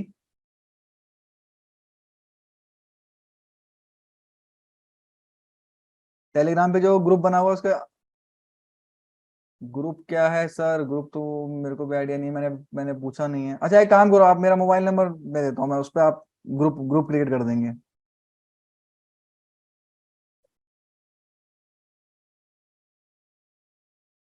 या मैं टेलीग्राम की आईडी आईडी मांग लूँ, देखता हूँ, रुको मैं पूछता हूँ किसी से, कोई है अवेलेबल तो मैं आईडी मांगता हूँ टेलीग्राम की।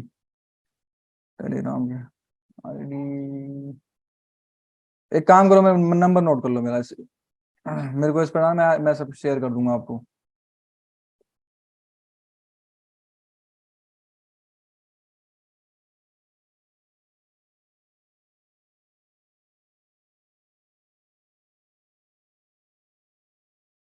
ऐसे टेलीग्राम की आईडी बनी हुई है, मेरे को परेशान ज्यादा मत करना। टेलीग्राम पे जो भी हो सब मिल जाए। मैं अभी कोई मेरे पास अवेलेबल नहीं है पूछने के लिए, मैं जैसे ही होता है पूछ के बता, मेंशन ग्रुप मतलब आपको शेयर कर दूंगा।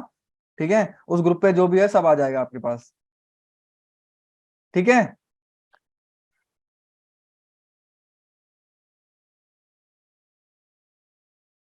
ग्रुप का नाम मेरे को, ग्रुप का नाम पता है आपको, क्या, वीएमई क्लासेस।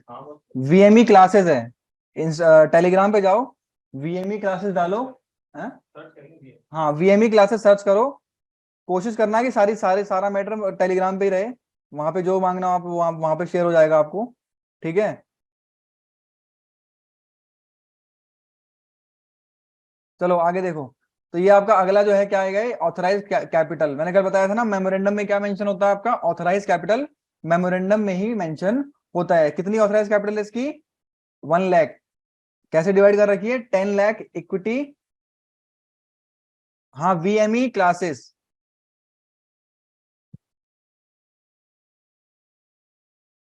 वीएमई क्लासेस, ये सर्च करना टेलीग्राम पे मिल जाएगा। मैं भी उस ग्रुप में मैं भी अवेलेबल हूँ। ठीक है, और बाकी जो एडमिनिस्ट्रेटिव टीम है वो भी अवेलेबल है। तो आपकी जो भी क्वायरीज है या कुछ आपको प्रोवाइड कराना हो तो आप वहां पे मेंशन कीजिएगा, मिल जाएगी आपको, कोई इशू नहीं है। ठीक है, चलो ये हो गया आपका। अब ये इसका थोड़ा ऑब्जेक्ट जो होता है ना, थोड़ा थोड़ा डिफरेंस होता है एस प्राइवेट कंपनी के मुकाबले। तो ये थोड़ा डिफरेंट होता है, मैं आपको सेक्शन 8 कंपनी दिखा रहा हूँ अभी। ये सारी चीजें स्पेशल इसके लिए आई हैं। इसका सबसे बड़ा मेन टॉपिक होता है ये कहाँ गया वो, मैंने कहाँ डाला हुआ है, मैं एक मिनट बता रहा हूँ, ये रहा। नहीं, नहीं, नहीं, ये देखो, ये रहा। ये क्या लिखा, the profits if any and any other income and property of the company veins ever.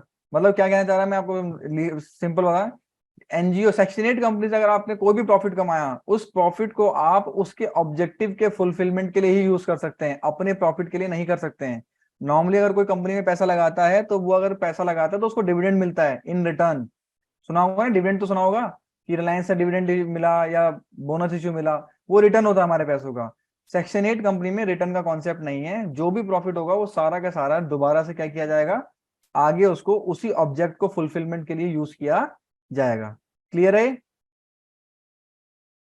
Reply कर दिया करो, ठीक है। और सबसे लास्ट में आता है सर्टिफिकेशन, ठीक है। यहाँ पे क्या है, ये सब्सक्राइब मुकेश कुमार और नारायण झा, ये इसके 2 सब्सक्राइबर हैं। मुकेश के नाम पे कितने शेयर्स हैं, टोटल 2500 शेयर्स थे, उसमें से 2000 शेयर किसने लिए हैं, मुकेश ने लिए हैं। और बाकी 500 शेयर्स किसके पास है, नारायण झा के पास है। फिर इन दोनों के सिग्नेचर, और फिर किसी भी प्रोफेशनल से सीए, सीएस और सीएमए से सर्टिफिकेशन करानी होती है कि हाँ ये इन्होंने हमारे सामने ही साइन किए हैं। तो ये कंपनी मैंने इनकॉर्पोरेट की थी, तो ये साइन मैंने ही किए थे इसमें, ठीक है। क्लियर है? एमओए देख लिया आपने?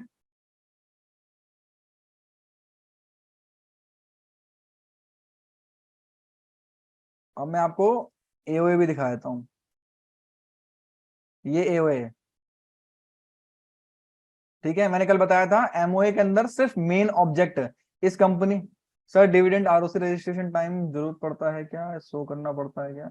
नहीं नहीं, देखिए मैंने कल आपको बताया था रूल्स होते हैं कंपनी इनकॉर्पोरेशन के लिए। तो एक जो सबसे पहला रूल्स है उसका नाम है company incorporation rules 2014।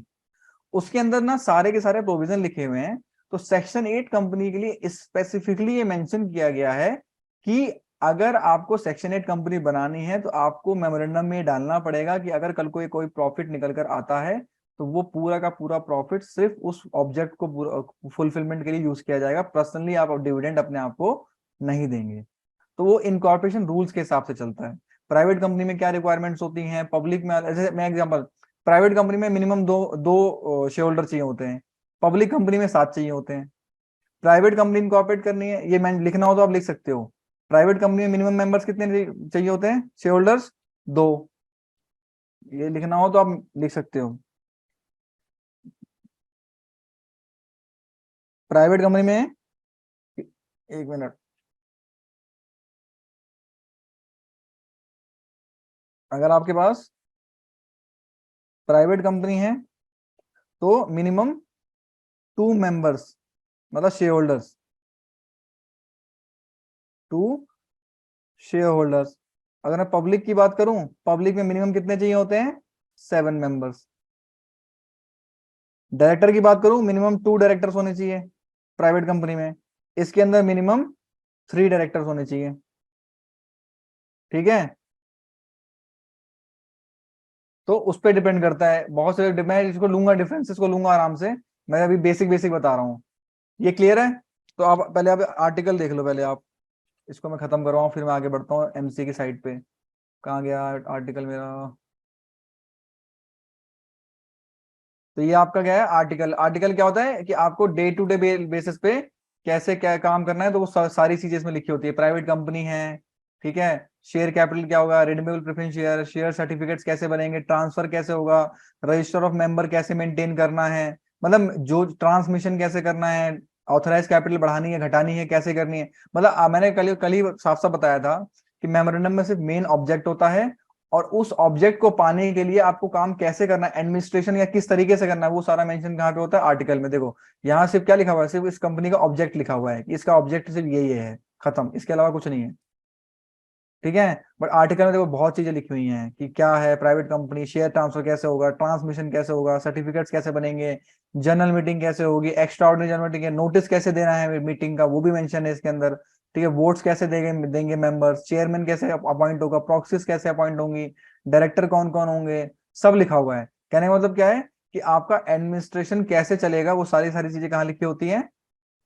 Article of association में। और लास्ट में वही सब्सक्राइबर शीट की तरह यहाँ भी सब्सक्राइबर के साइन और सर्टिफिकेशन होती है प्रोफेशनल की, सीएस और सीएमए। क्लियर है ये आर्टिकल?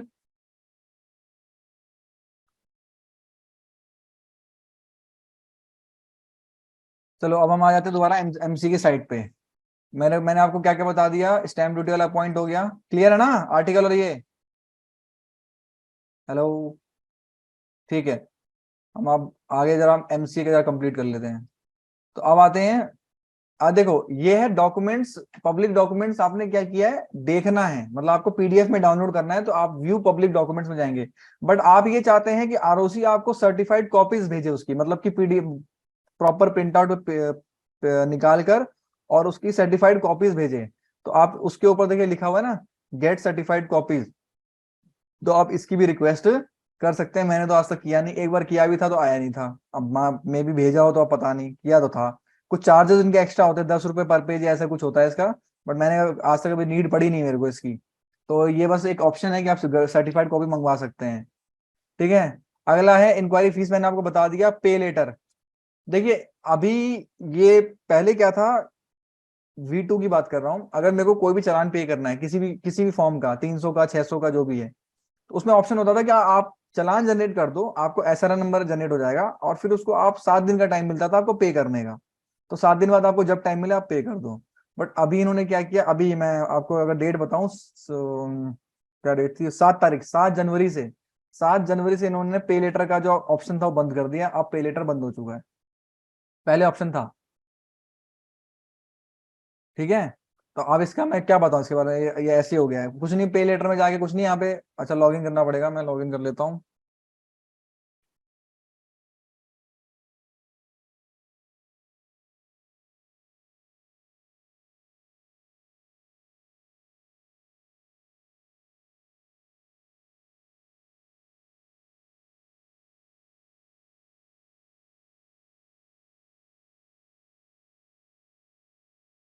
ठीक है। अब देखो यहाँ पे अगर मैं जाऊंगा पे लेटर पे, तो ये मेरे से पूछेगा SRN नंबर बताओ। तो जो SRN नंबर डालूंगा उसको, अब वो अगर वो कुछ होगा ऐसा पे लेटर वाला, वो डालूंगा, फिर सबमिट करूंगा, वो आगे पेमेंट के लिए क्या करेगा, नया टैब खुल जाएगा, उसको फिर आप ऑनलाइन बैंकिंग से, इंटरनेट बैंकिंग से उसकी पेमेंट कर दो। क्लियर है। उसके बाद देखो अगला ऑप्शन क्या आता है। वैसे देखिए मैं V2 पे जा तो रहा हूँ वेटिंग में, मैं सही बताऊं ना, V2 का भी कुछ टाइम बाद सारा काम खत्म हो जाएगा और ये सारा शिफ्ट हो जाएगा V3 पे। बट V3 पे अभी बहुत बहुत सारी चीजें हैं जो पेंडिंग पड़ी हुई हैं, और दूसरी बात ये ना, अभी V3 में दिक्कत बहुत आ रही है। V3 पे काम नहीं हो पा रहा है, उसमें कभी कोई प्रॉब्लम आ रही है, कभी कुछ दिक्कत आ रही है। सिन नंबर, सर आरओसी रजिस्ट्रेशन का मतलब कि कंपनी इनकॉर्पोरेशन या LLP इनकॉर्पोरेशन? कंपनी, कंपनी के इसमें आपको क्या बेसिक चीजें आपको पता होनी चाहिए। कोई ज्यादा इतना कोई ये नहीं कि बहुत ज्यादा टेक्निकल है या कुछ ऐसा है कि जो आप सोचो कि बहुत ज्यादा बेसिक चीजें, जैसे कैपिटल कितना रखना है, डॉक्यूमेंटेशन में आपको क्या क्या चाहिए। ठीक है, ये सब चीजें रजिस्टर्ड ऑफिस में आपको रेंट क्या क्या चीजें, मैं अगर आपको ये मैं आपको बताऊंगा जब मैं इनकॉर्पोरेशन बताऊंगा ना, आपको प्राइवेट कंपनी की इनकॉर्पोरेशन बताऊंगा, उस टाइम में इसको आराम से लेंगे और डिटेल में लेंगे। अभी बताने ऊपर ऊपर से बता दूंगा तो ज्यादा क्लैरिटी नहीं आएगी आपको। आज मैं सोच रहा हूँ कि सिर्फ MCA पोर्टल पे रहे, तो इस चीज को मैं कोर्स में तो आपका प्राइवेट लिमिटेड और पब्लिक लिमिटेड दोनों तो है ही, तो होना तो है ही, उस टाइम में बात करेंगे इसका। तो मैं आपको डिटेल में समझा दूंगा आपको क्या क्या चीजों को ध्यान रखना है और किन किन चीजों पर ध्यान रखना है। क्लियर है। अभी इतना पूरा टॉपिक कवर नहीं हो पाएगा, इतना बहुत बहुत सारी चीजें हैं जो बतानी पड़ेंगी। ठीक है, इसको नेक्स्ट आगे के लिए छोड़ते हैं। अगला देखो, अब यहाँ पे पे लेटर का ऑप्शन है। अच्छा मेरे को अब मान लो ये पे स्टैम्प ड्यूटी है। अब देखो मैंने क्या बोला था कि अभी मैंने स्टैम्प ड्यूटी निकालना सिखाया था, सर्च करके कि कैसे निकाल सकते हैं। अब वो स्टैम्प ड्यूटी आपको ना, आपने चालान तो जनरेट कर दिया बट आपने पेमेंट नहीं की, तो उसके लिए आप क्या कर सकते हो, पे स्टैम्प ड्यूटी में जाकर पे कर सकते हो। एक यहाँ पे ऑप्शन है पे मिसलेनियस फी, ये क्या है इसका मैं समझाता हूँ। ये कहाँ पे यूज किया जाता है। देखो मैंने कल एक चीज बताई थी, अगर कंपनी अपनी एनुअल फाइलिंग टाइम पे नहीं करती तो क्या वो स्ट्राइक ऑफ हो जाती है, ROC को स्ट्राइक ऑफ कर देता है। यस और नो, मतलब अपने रजिस्टर से उसका नाम डिलीट कर देता है। अब मेरा मान लो कोई केस है कि मेरा वो केस था कि ROC ने मेरा स्ट्राइक ऑफ कर दिया। अब क्या होता है, उसको अगर मैं रिवाइवल के लिए जाता हूँ, मैंने कल बताया किसके लिए जाते हैं रिवाइवल, रिवाइवल के लिए कल मैंने नाम बताया था, किसी को याद है लास्ट क्लास में?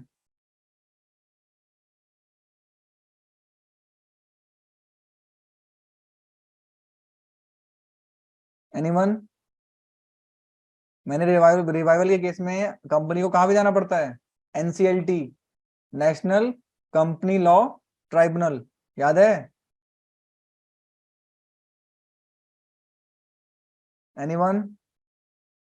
अमन, सोमिल,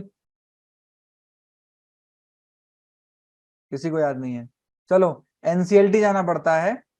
NCLT है, नो सर याद नहीं। NCLT मैंने बताया था, नेशनल कंपनी लॉ ट्राइब्यूनल होता है, ये क्वासी जुडिशियल बॉडी होती है। मैंने ये भी बताया था कि पहले जो 1956 कंपनी लॉ जो पुराना वाला होता था 1956 वाला कंपनी लॉ, कंपनीज एक्ट 1956, उसमें सारी अथॉरिटी जो थी वो हाई कोर्ट के पास थी।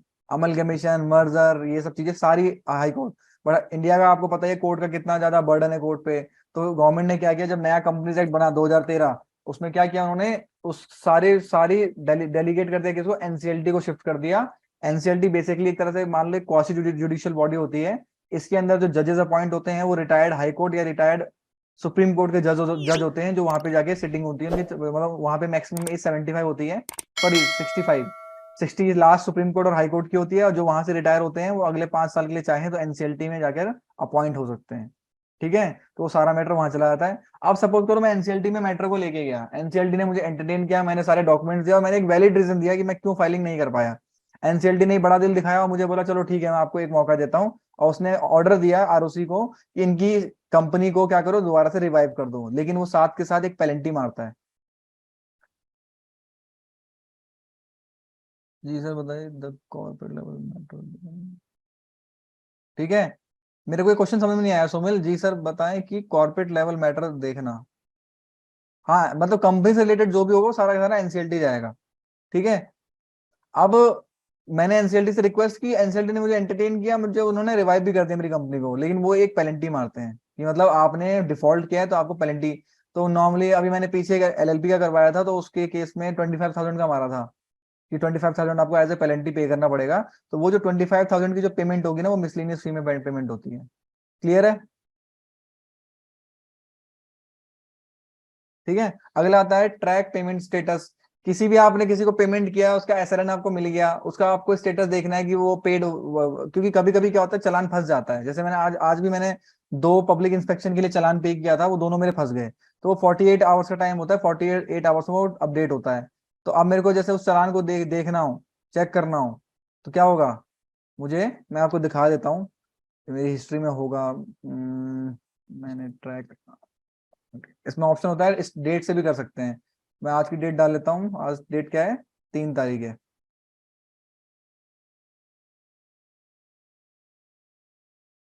देखो सबका स्टेटस क्या आ रहा है, नॉट पेड आ रहा है। ये एक्स से जो चालान आता है ना, ये पब्लिक इंस्पेक्शन का चालान एक्स से स्टार्ट होता है।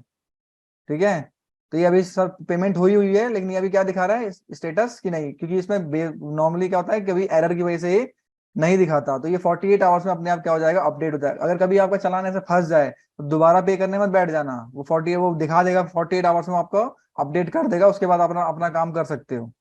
ठीक है, क्लियर है? तो आप यहाँ पे स्टेटस चेक कर सकते हो, डेट वाइज भी कर सकते हो, और अगर स्पेसिफिक एसआरएन नंबर भी डाल दोगे वहां से भी कर सकते हो। तो इस कहाँ पे जाकर, यहाँ पे ट्रैक एसआरएन। क्लियर है?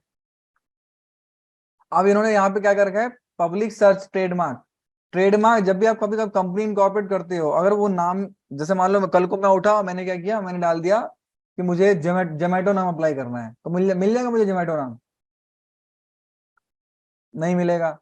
क्यों नहीं मिलेगा? क्योंकि जोमेटो ने क्या कर रखा है, उसके ऊपर अपना ट्रेडमार्क लिया हुआ है। तो अगर आपको नाम अप्लाई करने से पहले ट्रेडमार्क सर्च करना हो, तो वो आप ट्रेडमार्क भी सर्च कर सकते हैं। ठीक है, और ट्रेडमार्क की क्लासेस आपको पता ही है कि निशान सर लेते हैं, तो ट्रेडमार्क का ज्यादा अच्छा वही बता पाएंगे। तो उसके लिए आप सर से बात कीजिए।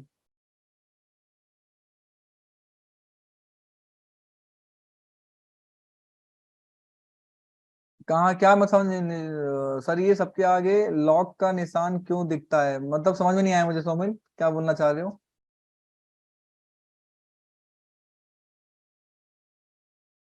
आप बोल भी सकते हो मेरे को, क्वेरी। लॉक का लोगो, कहाँ पे लॉक का लोगो लगा हुआ है?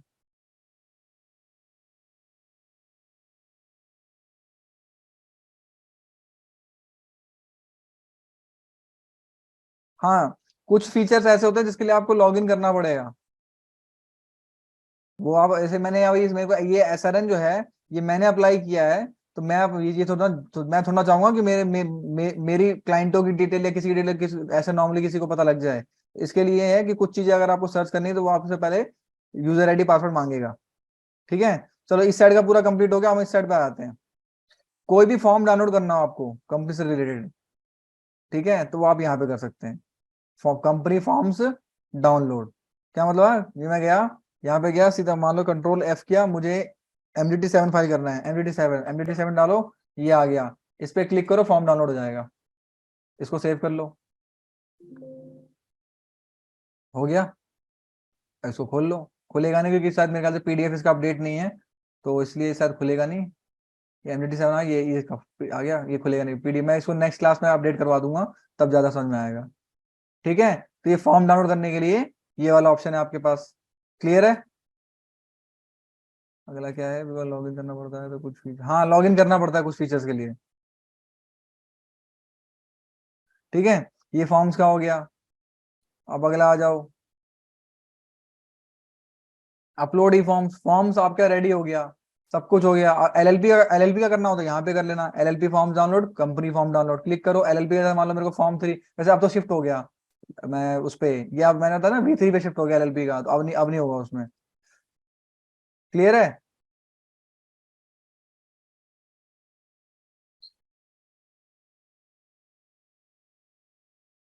एनीवन, ठीक है, MC। अब आगे आ जाओ, ये हो गया। अगर आपने कोई फॉर्म बना, जैसे मैंने अभी जैसे एग्जांपल दिया था, ADT1 जो है अभी वो V2 पे ही है, तो मैं V2 पे जाके क्या किया, ADT1 डाउनलोड किया, डाउनलोड करके मैंने पूरा फॉर्म रेडी किया, तो उसको अपलोड भी तो करना पड़ेगा, साइन लगा के, DSC लगा के। DSC तो पता है सबको, नहीं पता है DSC, एवरीवन, चलो शुक्र है, DSC पता है। फॉर्म बनाया मैंने, हाँ डिजिटल सिग्नेचर सर्टिफिकेट, फॉर्म बनाया, उस पर DSC लगा, अब मुझे उसको अपलोड भी तो करना पड़ेगा। DRC 03 नहीं, DRC 03 GST में होता है, पेमेंट करने के लिए होता है ना DRC 03। नहीं नहीं, ये अलग है, GST को मत घुसाओ यहाँ पे। ठीक है, अब हाँ मैं क्या बोल रहा था, अपलोड करना है फॉर्म को, तो फॉर्म पूरा मेरा मैंने DSC बोला था, वैसे DSC।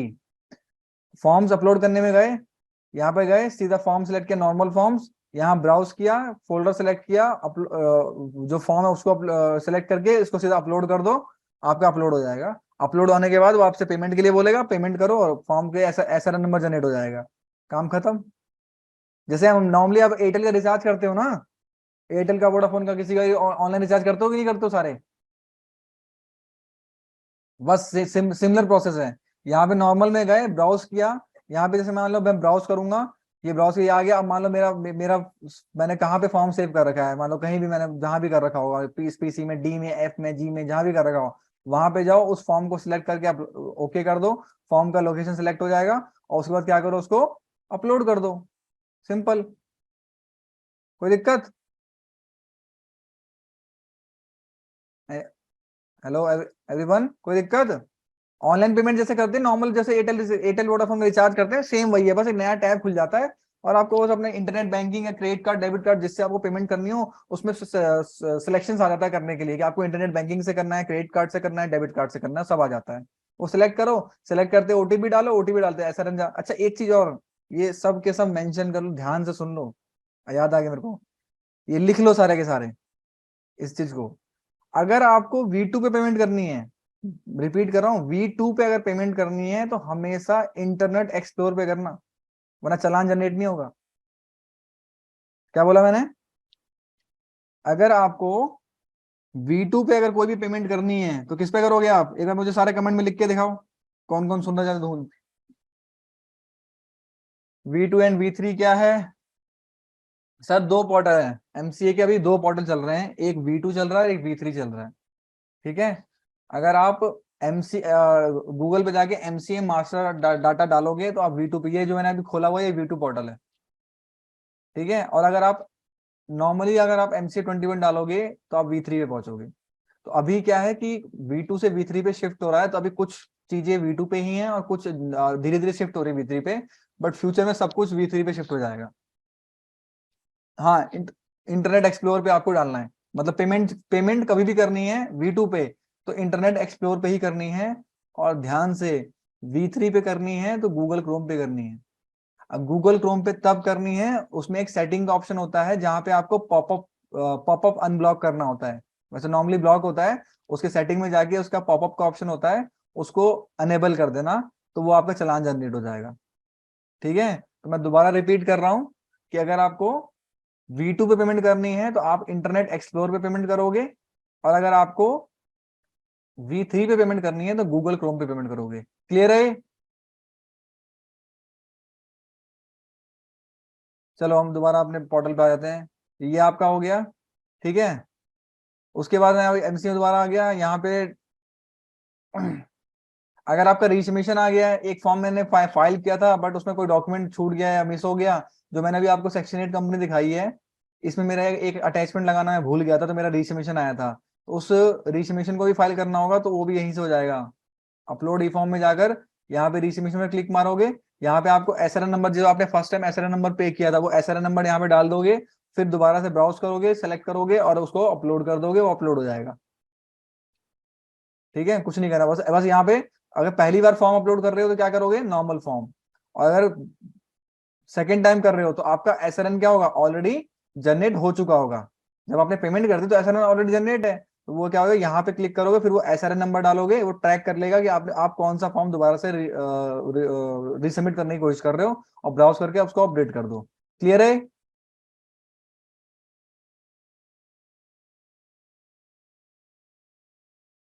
V3 पे गूगल क्रोम सेटिंग, पॉपअप की एक सेटिंग होती है क्रोम पे, उसको आपको ना अनेबल करना है, कि मतलब वो नया फाइल खुलने के लिए पॉपअप की परमिशन देनी होती है, वो सेटिंग में जाके साइड में होता है, वो कर लेना, उसको मिल जाएगा आपको।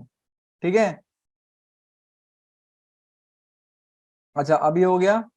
अब आगे आते हैं, जरा और देख लेते हैं अब मेन में। अब देखो, अगर आपको ये एक चीज मैं समझाता हूँ आपको। डीएससी तो आप सबको पता है, ठीक है। एसोसिएट डीएससी सुना है किसी ने? ये सबसे बड़ा कलेश वाला है V3 के अंदर। अभी जो नया V3 पोर्टल आया है ना, सबसे ज्यादा गुस्सा जो किसी चीज पे आ रहा है वो इसी पे आ रहा है, एसोसिएट डीएससी। देखिए मैं समझाता हूँ। डीएससी में एक ना स्पेसिफिक सर्टिफिकेट नंबर होता है, एक स्पेसिफिक नंबर, सीरियल नंबर होता है। मतलब जैसे मैंने अपना डीएससी बना रखा तो मेरे डीएससी का एक सीरियल नंबर होगा, और वो जब मैं उस सीरियल नंबर, जब मैं डीएससी अप्लाई करता हूँ अपना, तो मेरे को अपना पैन नंबर देना होता है, अपना आधार कार्ड नंबर देना होता है, दो चीजें देनी होती हैं। ठीक है, तो मेरा मेन पेन से लिंक है वो। तो जब मैं एमसीए पोर्टल को, सपने थोड़ा आ रहे हैं कि मेरा पेन नंबर और वो सीरियल नंबर सेम है, क्योंकि जैसे मेरी मेंबरशिप आ रखी है, मेरी मेंबरशिप आईसीएसआई के थ्रू आ रखी है, तो आईसीएसआई ने मेरे से पैन कार्ड नंबर मांगा था, फिर आईसीएसआई ने क्या किया, वो सारी की सारी लिस्ट एमसीए को दे दी, तो एमसीए मुझे किससे जानता है, मेरे पैन नंबर से जानता है। अब मैं अगर साइन कर रहा हूं तो मुझे ट्रैक करना पड़ेगा ना कि साइन मैं ही करने वाला हूं, कोई दूसरा नहीं है, उसके लिए मेरा पैन नंबर है। तो उस पैन नंबर को अब एमसी में सीएस का रिकॉर्ड तो ऑलरेडी, सीए का ऑलरेडी, सीएमए का ऑलरेडी है, इस पूरे पोर्टल पे तीनों प्रोफेशनल्स का जो पैन नंबर है वो ऑलरेडी लिंक्ड है। अगर मैं अपनी मेंबरशिप बोलूंगा तो उस मेंबरशिप के सामने मेरा पैन नंबर भी आ जाएगा। अब मेरे को जो डीएससी मैंने बनवाया है, तो क्या उस सीरियल नंबर को मुझे पैन नंबर से एसोसिएट करना पड़ेगा अपने, तभी तो मैच करेगा वो। यस और नो? तो जो उसको जो हम एसोसिएट करते हैं, जो दोनों, मैं क्या करूंगा अपने क्या कहते हैं, डीएससी को, जो डीएससी का मेरा सीरियल नंबर है उसको मैं अपने पैन नंबर से क्या करूंगा, एसोसिएट करूंगा। इस प्रोसेस को बोलते हैं association of DSC, associate DSC. Clear है? तो मैं किसी और दिन बताऊंगा, ये मैंने बताया ना कि कुछ पंगा हुआ है अभी बहुत ज्यादा, टिप बहुत मुश्किल कर दिया है, वो समझाऊंगा आपको आराम से। मैं आज नहीं लूंगा इसको, टाइम लगेगा इसमें। ठीक है। एक्वायर्ड डीएससी मतलब ये सर्विसेज हैं, बनाना हो तो बना सकते हो आप, वो ऐसी कोई भी बना, कोई भी, पेंटासाइन है, बहुत सारी कंपनियां हैं, मैं पेंटासाइन यूज करता हूँ और कैप्रिकॉन यूज करता हूँ, बाकी बहुत सारी कंपनियां, वी साइन भी है, कैप्रिकॉन है, तो आपको जिसका पसंद, जिसका ठीक लगे आप बनवा सकते हो। ठीक है। इंक्वायरी डिन स्टेटस, इसमें डिन, आप कोई किसी का भी डिन नंबर यहाँ पे डालो। ठीक है। देखो मैं एक चीज बताता हूँ, अगर आपने डिन नंबर ले रखा है और आपका डिन, आपको ना हर साल केवाईसी करनी होती है उस दिन की, हर साल। मर्ज मतलब क्या होता है, मर्ज मतलब होता है कि एमसीए का जो डाटा है और जो डीएससी का जो डाटा है उसको एक साथ लेके आना है, कि दोनों का पैन नंबर सेम है,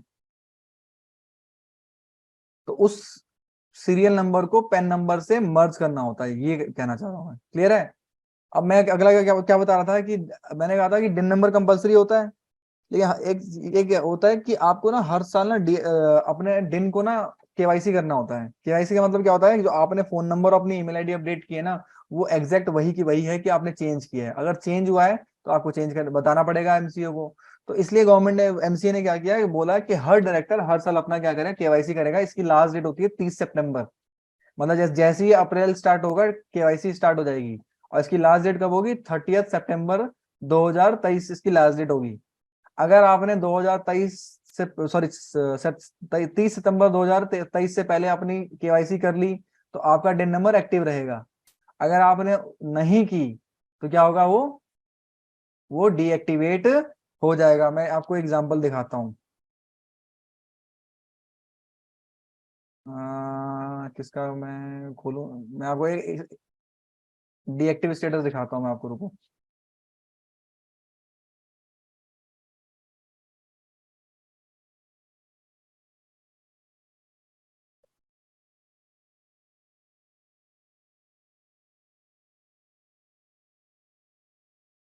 क्या नाम था उसका?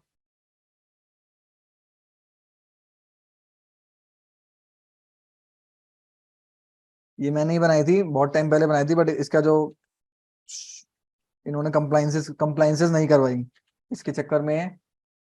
अब इसका भी रिसेंटली फोन आया तो देखो, दो है इसमें। इसका डीएससी पे ये एक्टिव मिलेगा क्योंकि इसने अभी मेरे से अभी अभी कुछ टाइम पहले ही करवाया इसने। अब मैं इसको जाऊंगा, यहाँ पे गया, मैंने डिन नंबर में डाला, स्टेटस क्या आ रहा है? अप्रूव्ड लिखा हुआ आ रहा है। Everyone please reply. अब वहीं दूसरा देखते हैं, दूसरे वाले का, सौरभ गुप्ता।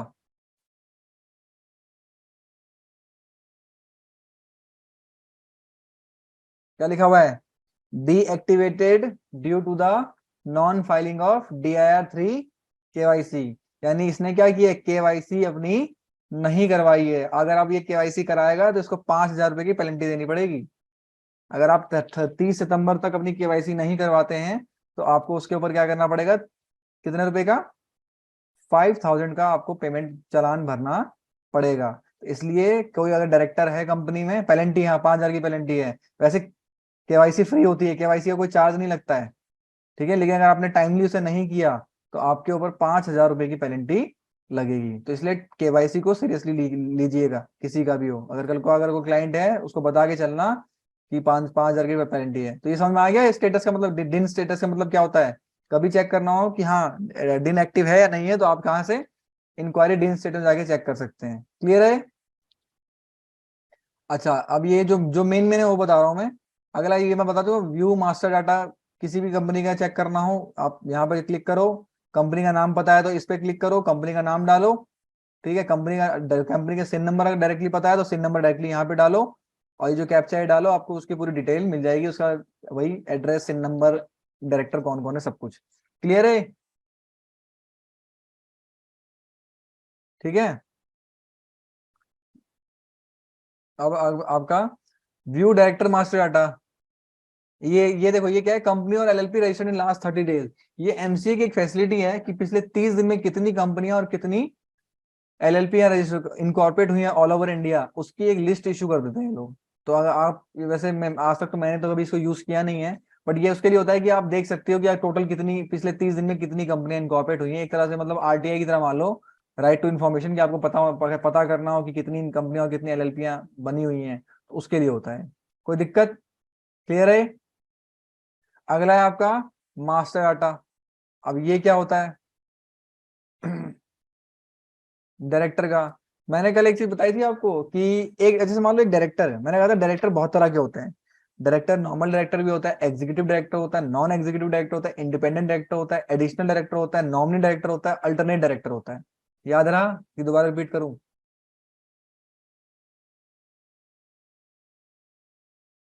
मैंने क्या क्या बोला? डायरेक्टर कौन कौन होता है? एक होता है नॉर्मल डायरेक्टर, मतलब जिसे एग्जीक्यूटिव डायरेक्टर कहते हैं। Executive director, non executive director, independent director, additional director, alternate director, nominee director, ठीक है। फिर उसके बाद एमडी अलग होता है, मैनेजिंग डायरेक्टर, ठीक है, होल टाइम डायरेक्टर, ऐसे होता है। तो अब ये सारे के सारे तो डायरेक्टर्स हैं। तो अब जैसे मान लो कि मैं एक कंपनी में डायरेक्टर हूँ, तो उसमें मैं एग्जीक्यूटिव डायरेक्टर हूँ। एक कंपनी में मैं एडिशनल डायरेक्टर हूँ, मतलब मान लो मैं टोटल 7 कंपनी में डायरेक्टर हूँ। तो मैंने क्या किया, किसी में एडिशनल हूँ, किसी में इंडिपेंडेंट हूँ, किसी में नॉमिनी हूँ।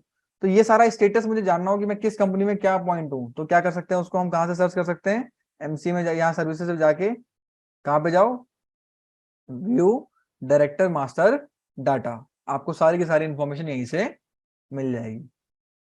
क्लियर है? एक मिनट, इतना डायरेक्टर होने के बाद भी कंपनी में स्कैम हो जाता है सर? डायरेक्टर होने से क्या मतलब स्कैम क्यों नहीं हो सकता? स्कैम में मतलब डायरेक्टर का एक, देखो ये बात सही है कि स्कैम में सबसे इंपॉर्टेंट रोल जो कोई प्ले करता है ना, वो डायरेक्टर है। ये जरूरी है सब, अब जैसे मान लो एक बोर्ड है, उसमें नॉर्मल मान लो 15 डायरेक्टर डायरेक्टर है, 15 में से मान लो कुछ इंडिपेंडेंट डायरेक्टर है, कुछ नॉमिनी डायरेक्टर है, तो ये थोड़ा ना होता कि सबके सब इन्वॉल्व है उसके अंदर, ये नहीं कह सकते आप। इंडिपेंडेंट डायरेक्टर का जो काम है वो एक तरह से वॉच डॉग का काम है कि कंप्लाइंसेस टाइम पे हो, ये चीजें, इसलिए इंडिपेंडेंट डायरेक्टर कॉन्सेप्ट आया था। तो ये एक बोलने जिसको करना है, देखो एक ना बहुत अच्छी कहावत है कि ना, हाँ हाँ मैं समझ गया आप किसकी बात कर रहे हो, स्कैम 92, हर्षद मेहता देखा होगा आपने। देखो एक बहुत अच्छी कहावत है कि ताले ना शरीफों के लगाए जाते हैं, चोर तो ताले भी तोड़ देते हैं।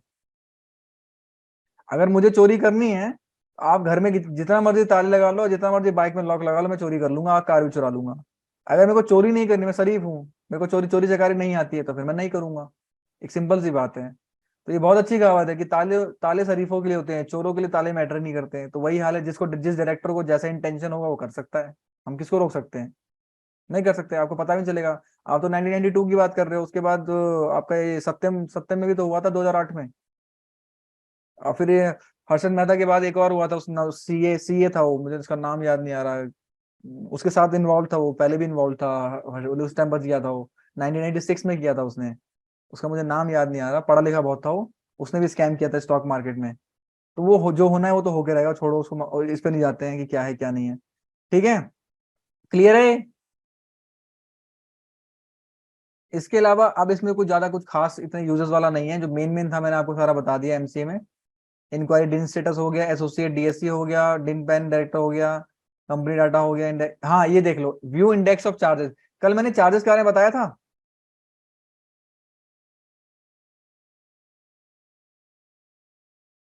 तो मिल सत्यम क्यूड हुआ, वो सब बातें आपको गूगल पे जाके स्टडी करना चाहिए, मैं क्लास में इतना डीप में नहीं जा पाऊंगा, क्योंकि वो आप गूगल पे पढ़ सकते हो, उसकी पूरी केस स्टडी मिल जाएगी आपको।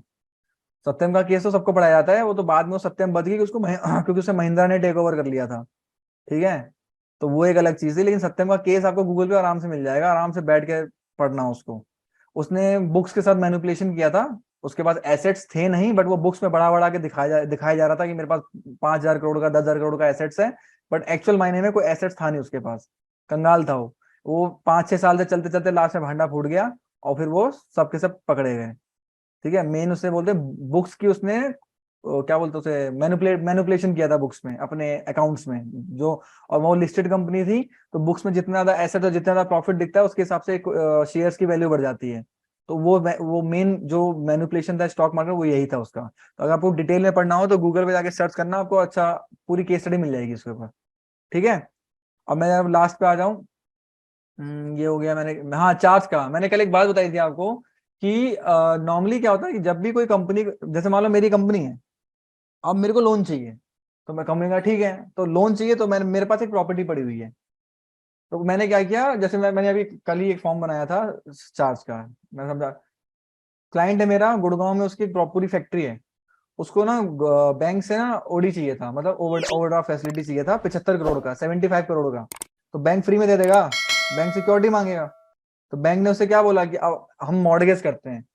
अब मॉर्गेज क्या होता है, मतलब एक तरह से बोलते हैं गिरवी रखना, वो इंग्लिश में मॉर्गेज कहते हैं।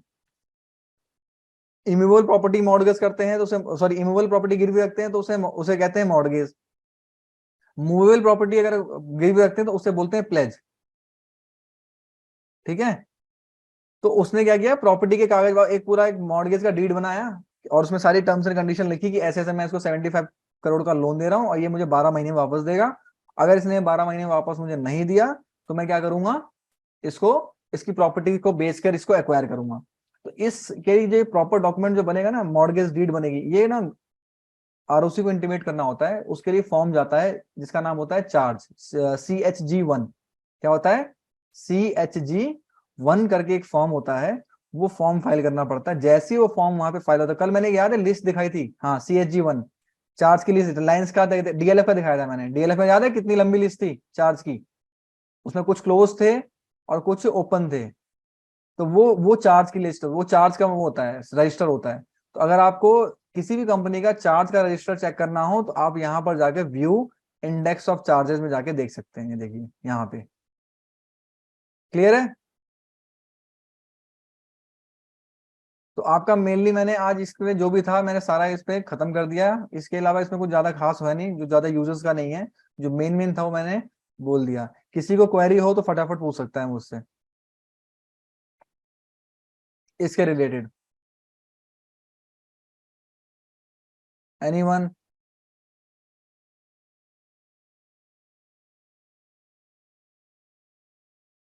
है क्वेरी या क्लास एंड करें?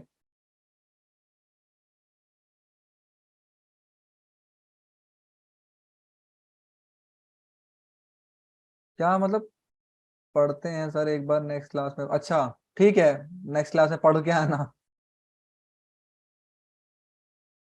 अच्छा, अब तक पढ़ाई स्टार्ट नहीं की है, कर लो। अगर ज्यादा ज्यादा दिन ज्यादा गैप रखोगे तो फिर सारा दिमाग से निकल जाएगा और धरी की धरी रह जाएंगी चीजें। ठीक है, चलो फिर आज की क्लास यहीं खत्म करते हैं। ठीक है, और नेक्स्ट क्लास में मैं आपको इंटीमेशन दिलवा दूंगा ग्रुप के थ्रू। वो टेलीग्राम का ग्रुप में मेरे ख्याल से सबने सर्च कर लिया होगा। उस ग्रुप में मैं आपको टॉपिक कल शाम तक पता लग जाएगा। तो कोशिश करना कि कुछ थोड़े स्टडी करके आना, जो भी मैं टॉपिक दूंगा आपको। मैं पहले डिसाइड कर लूँ कि मुझे क्या स्टार्ट करना है, तो फिर मैं आपको बताता हूँ। ठीक है, तो गुड नाइट एवरीवन। अब अगली क्लास आपकी होगी मंडे। आपकी MWF में चलेंगी क्लासेस शाम को 7 बजे से 8:30 बजे तक। ठीक है, यही रूटीन है अल्टरनेट बेसिस पे। हाँ, MWF 7 से 8:30, यही है, अल्टरनेट बेसिस पे चलेंगी। पूछने अब दोबारा मत पूछना कोई कि कब कब क्लास होगी MW। बाकी आपको अगर कोई क्वेरी आप पूछना हो तो मैं आपको टाइम देता, लेकिन किसी को क्वेरी नहीं है तो फिर मैं आप इसको एंड कर रहा हूँ। ठीक है।